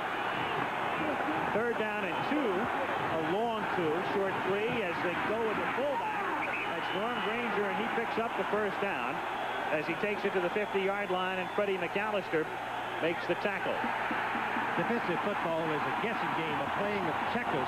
The University of Florida, recognizing that Chuck Long, the Iowa quarterback, uses a lot of audibles, they're trying to disguise and bluff their coverages to sabotage the use of those audibles and make him call the play, run the play that he called in the huddle. And there's Hayden Fry, just done a fantastic job, a great teacher, perfectionist at University of Iowa. Fry in his 5th season, prior experience, many years at SMU, and then after that at North Texas State. Ball just over the 50, and they go with Eddie Phillips, who chugs his way down to the 42-yard line. He is the all-time leading ground gainer in Iowa history out of Chicago at 6'1", 215 pounds, a senior. Iowa has a senior offensive line, and you can see the hole and the way they sustain their blocks. The key to being a good blocker, the offensive line coach always says, keep your face and stay off your face, meaning you keep locked up with a defensive man. Good execution by the line. Ball at the 42-yard line. It is 2nd down and a short 3. No score early in the first quarter. That's Granger taking it inside the 40, and he has a first down. Norman Granger, who is their short yardage man, but then you take a look at the statistics and see where Granger carried the ball 62 times this season, and he is averaging just under 7 yards a carry. Al, that's pretty good. That's remarkable. Granger, number 26. As Al mentioned, fullbacks run on short yardage. They run basically straight ahead plays. They're supposed to average 3 or 4 yards. But Granger has 6.9. A remarkable performance for this young man during the 1983 season. Well, these two teams really mirror themselves in many ways. Peace and Long and the tailback tandems that each possess. And the fullbacks are similar. Williams is out of the Granger mold. First down, Iowa at the 39-yard line. Extended the delay of game. Delay of the game.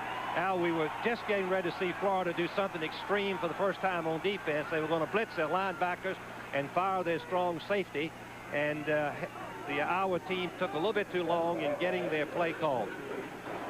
And now Here we go, the Moritz. 25-second count offense. First down. You saw Dave Moritz come in with the play. Settling in. Yeah, Al Hayden Fry calls his own plays from the bench. He gets some help from the press box, but he calls them himself. One of the few head coaches that does this. First and 15 now from the 43-yard line. Iowa with the ball in Florida territory, and here they come from the outside, but Long is able to escape the rush and then throws complete to Harmon. There's a penalty flag down as Harmon is run out of bounds at the 36-yard line. Wilbur Marshall was the man who came in, but Long was able to escape. And we'll see about the penalty. Good block by Granger on Marshall that let Long break containment, allowed him to break containment. And the call is against Florida for encroachment. From the low angle, watch the top of your screen. You're going to see a good block by Granger on Marshall. Number 88 took a good shoulder roll block, Long breaking containment. Offside. Defense. First and 10. Oh, they just swapped out the penalties. Well, what they did, too, is they took the penalty here because they had a choice of either having it 1st and 10 or 2nd and 8 because the play game would amount to 7 or 8 yards. It was 1st and 15, so they've elected to utilize the extra down. Long doesn't roll out that often, but I guess he recognized that to move the pocket around does give problems to the defense. So we're right back where we started. Al, multiple launching points for the quarterback. That's what one coach told me a couple of weeks ago. Something new in coaching all the time. Multiple launching points. 1st and 10. As Granger, a play that didn't fool anybody, in particular Roy Harris, number 99, who leaps on him, 6'2", 258. Harris, a senior out of Winter Garden, Florida, and he's the team's leading tackler. He's the quickest defensive lineman of the Gators, big and strong, and has that quickness that engages the offensive blocker very quickly and reacts to the football. 2nd down and 11. Iowa, as you can see, this season, some of the numbers they have run up and their season records that they have set. It's been a very potent offense. It's been a crowd-pleasing offense, and it's resulted in a record of 9-2. And out of the shotgun now, Long is under severe pressure, but dumps it off on the screen to Granger. Granger inside the 35 to 30 and to the 21-yard line. And that's the price you pay as McKeever comes up with the ball, but I think they're going to rule it dead. They're going to rule it dead at the 21-yard line, and that's the price you pay when you rush all those people and they come in and penetrate and you're able to get the play away. Couldn't have called a more perfect play. The screen pass against the blitz. The rush was coming, ignoring anything but getting to Long. Long being in the shotgun, number 16 from behind the offense. Watch the lineman rush. They're coming, ignoring anything. Now the wall of blockers set up for Granger, number 26. He juggles it momentarily, picks up the blocking of the line, cuts back, and makes a nice gain for the 1st down. To the 21-yard line he goes. 19-yard pickup. We've got a reverse as Phillips gives it back to Harmon, and Harmon, if he goes down, what a loss this is going to be. Now he improvises and throws a duck that is dropped at the 1-yard line. And there's flags all over the field, too. That was not in the playbook. Well, Hayden is a finesse coach. I have, Al, as I told you earlier, I coached Hayden Fry in college. He has a flair for the unusual. Here's a pitch back reverse pass. Harmon, who is a running back, has thrown the ball. You can see that they have number 81, I think, has the face mask, which was Randy Clark, the strong safety. Harmon does a great job to get away from the play, and Bruce Vaughn was defending, but the receiver, March, comes back. Once the ball is thrown up, he's the defender to prevent the interception. Defense lines up. Offside. First down. Alonzo Johnson was the man who lined up offside. Well, another penalty in this part of the field really hurts. Now 1st and 5 in 4-down territory puts the defense at a very much disadvantage. As we look at Hayden Fry, his record for 5 years, 34 wins and 23 losses. And so after all that, it's 1st down and 5 from the 17-yard line. The crowd is very noisy as Long barks the signals and gives it to Granger. He takes it to the 14-yard line. He is stopped there by Greg Cleveland, number 64, from Orlando, Florida. This is the part of the field that the defense of Florida, we can anticipate some blitzes and crashing, crowding the line of scrimmage. As we look at Charlie Pell, who also is a perfectionist. He's a good teacher. First and foremost, football coach has to be a good teacher. Charlie Pell meets that mold. 2nd down and a long 3 just inside the 15-yard line. No score midway through the 1st quarter, and the whistle had stopped the play before its inception. That was Granger, but the whistle had blown the play dead. When the umpire drops the flag, it's usually the offensive lineman moving. Illegal procedure is the call against the Hawkeyes. So it's been a penalty-filled 1st quarter.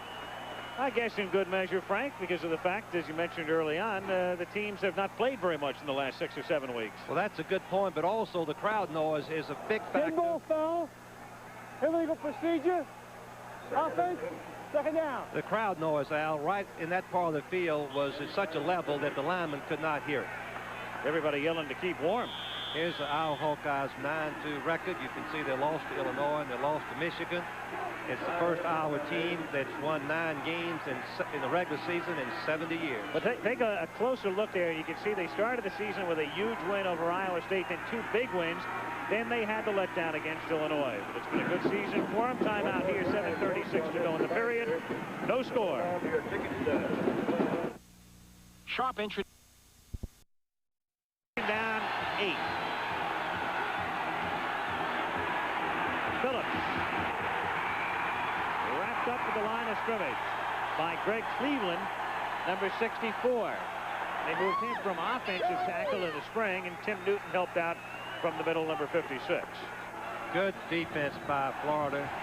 Pursuit up and down the line has been the strength of the Florida defense all season long, and that was a perfect example. They had about 7 orange shirts over there on the tackle. That pleases the coaching staff. Again, the plays being shuttled in.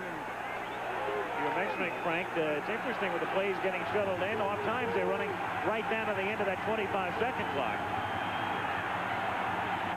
It's already cost them once. That clock is down to 5, 4. They get it off with 3 on 3rd down and 8 as Long throws and has it picked off at the 5 by Tony Lilly. He's out past the 30.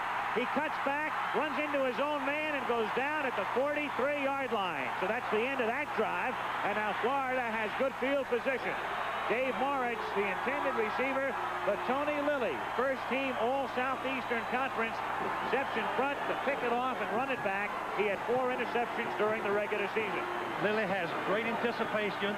The Iowa coaches told me they fear him more than any Florida defender, and here's a perfect reason. He's a safety man, but he anticipated where the ball was going to be thrown. He came up in front of the receiver, picked the ball off, and stopped the potential threat. Just a great play by a fine safety man, Tony Lilly, number 18.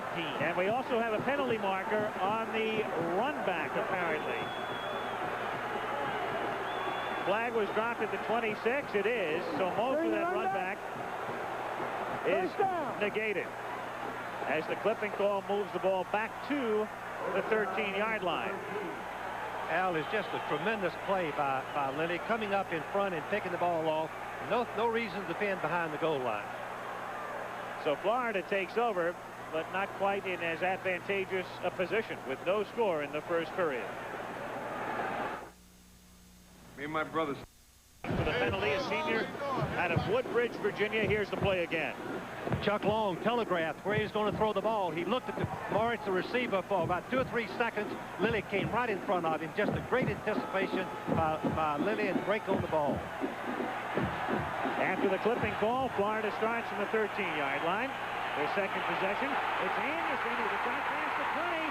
He's at the 30, the 40, and has one man to beat. Cuts back.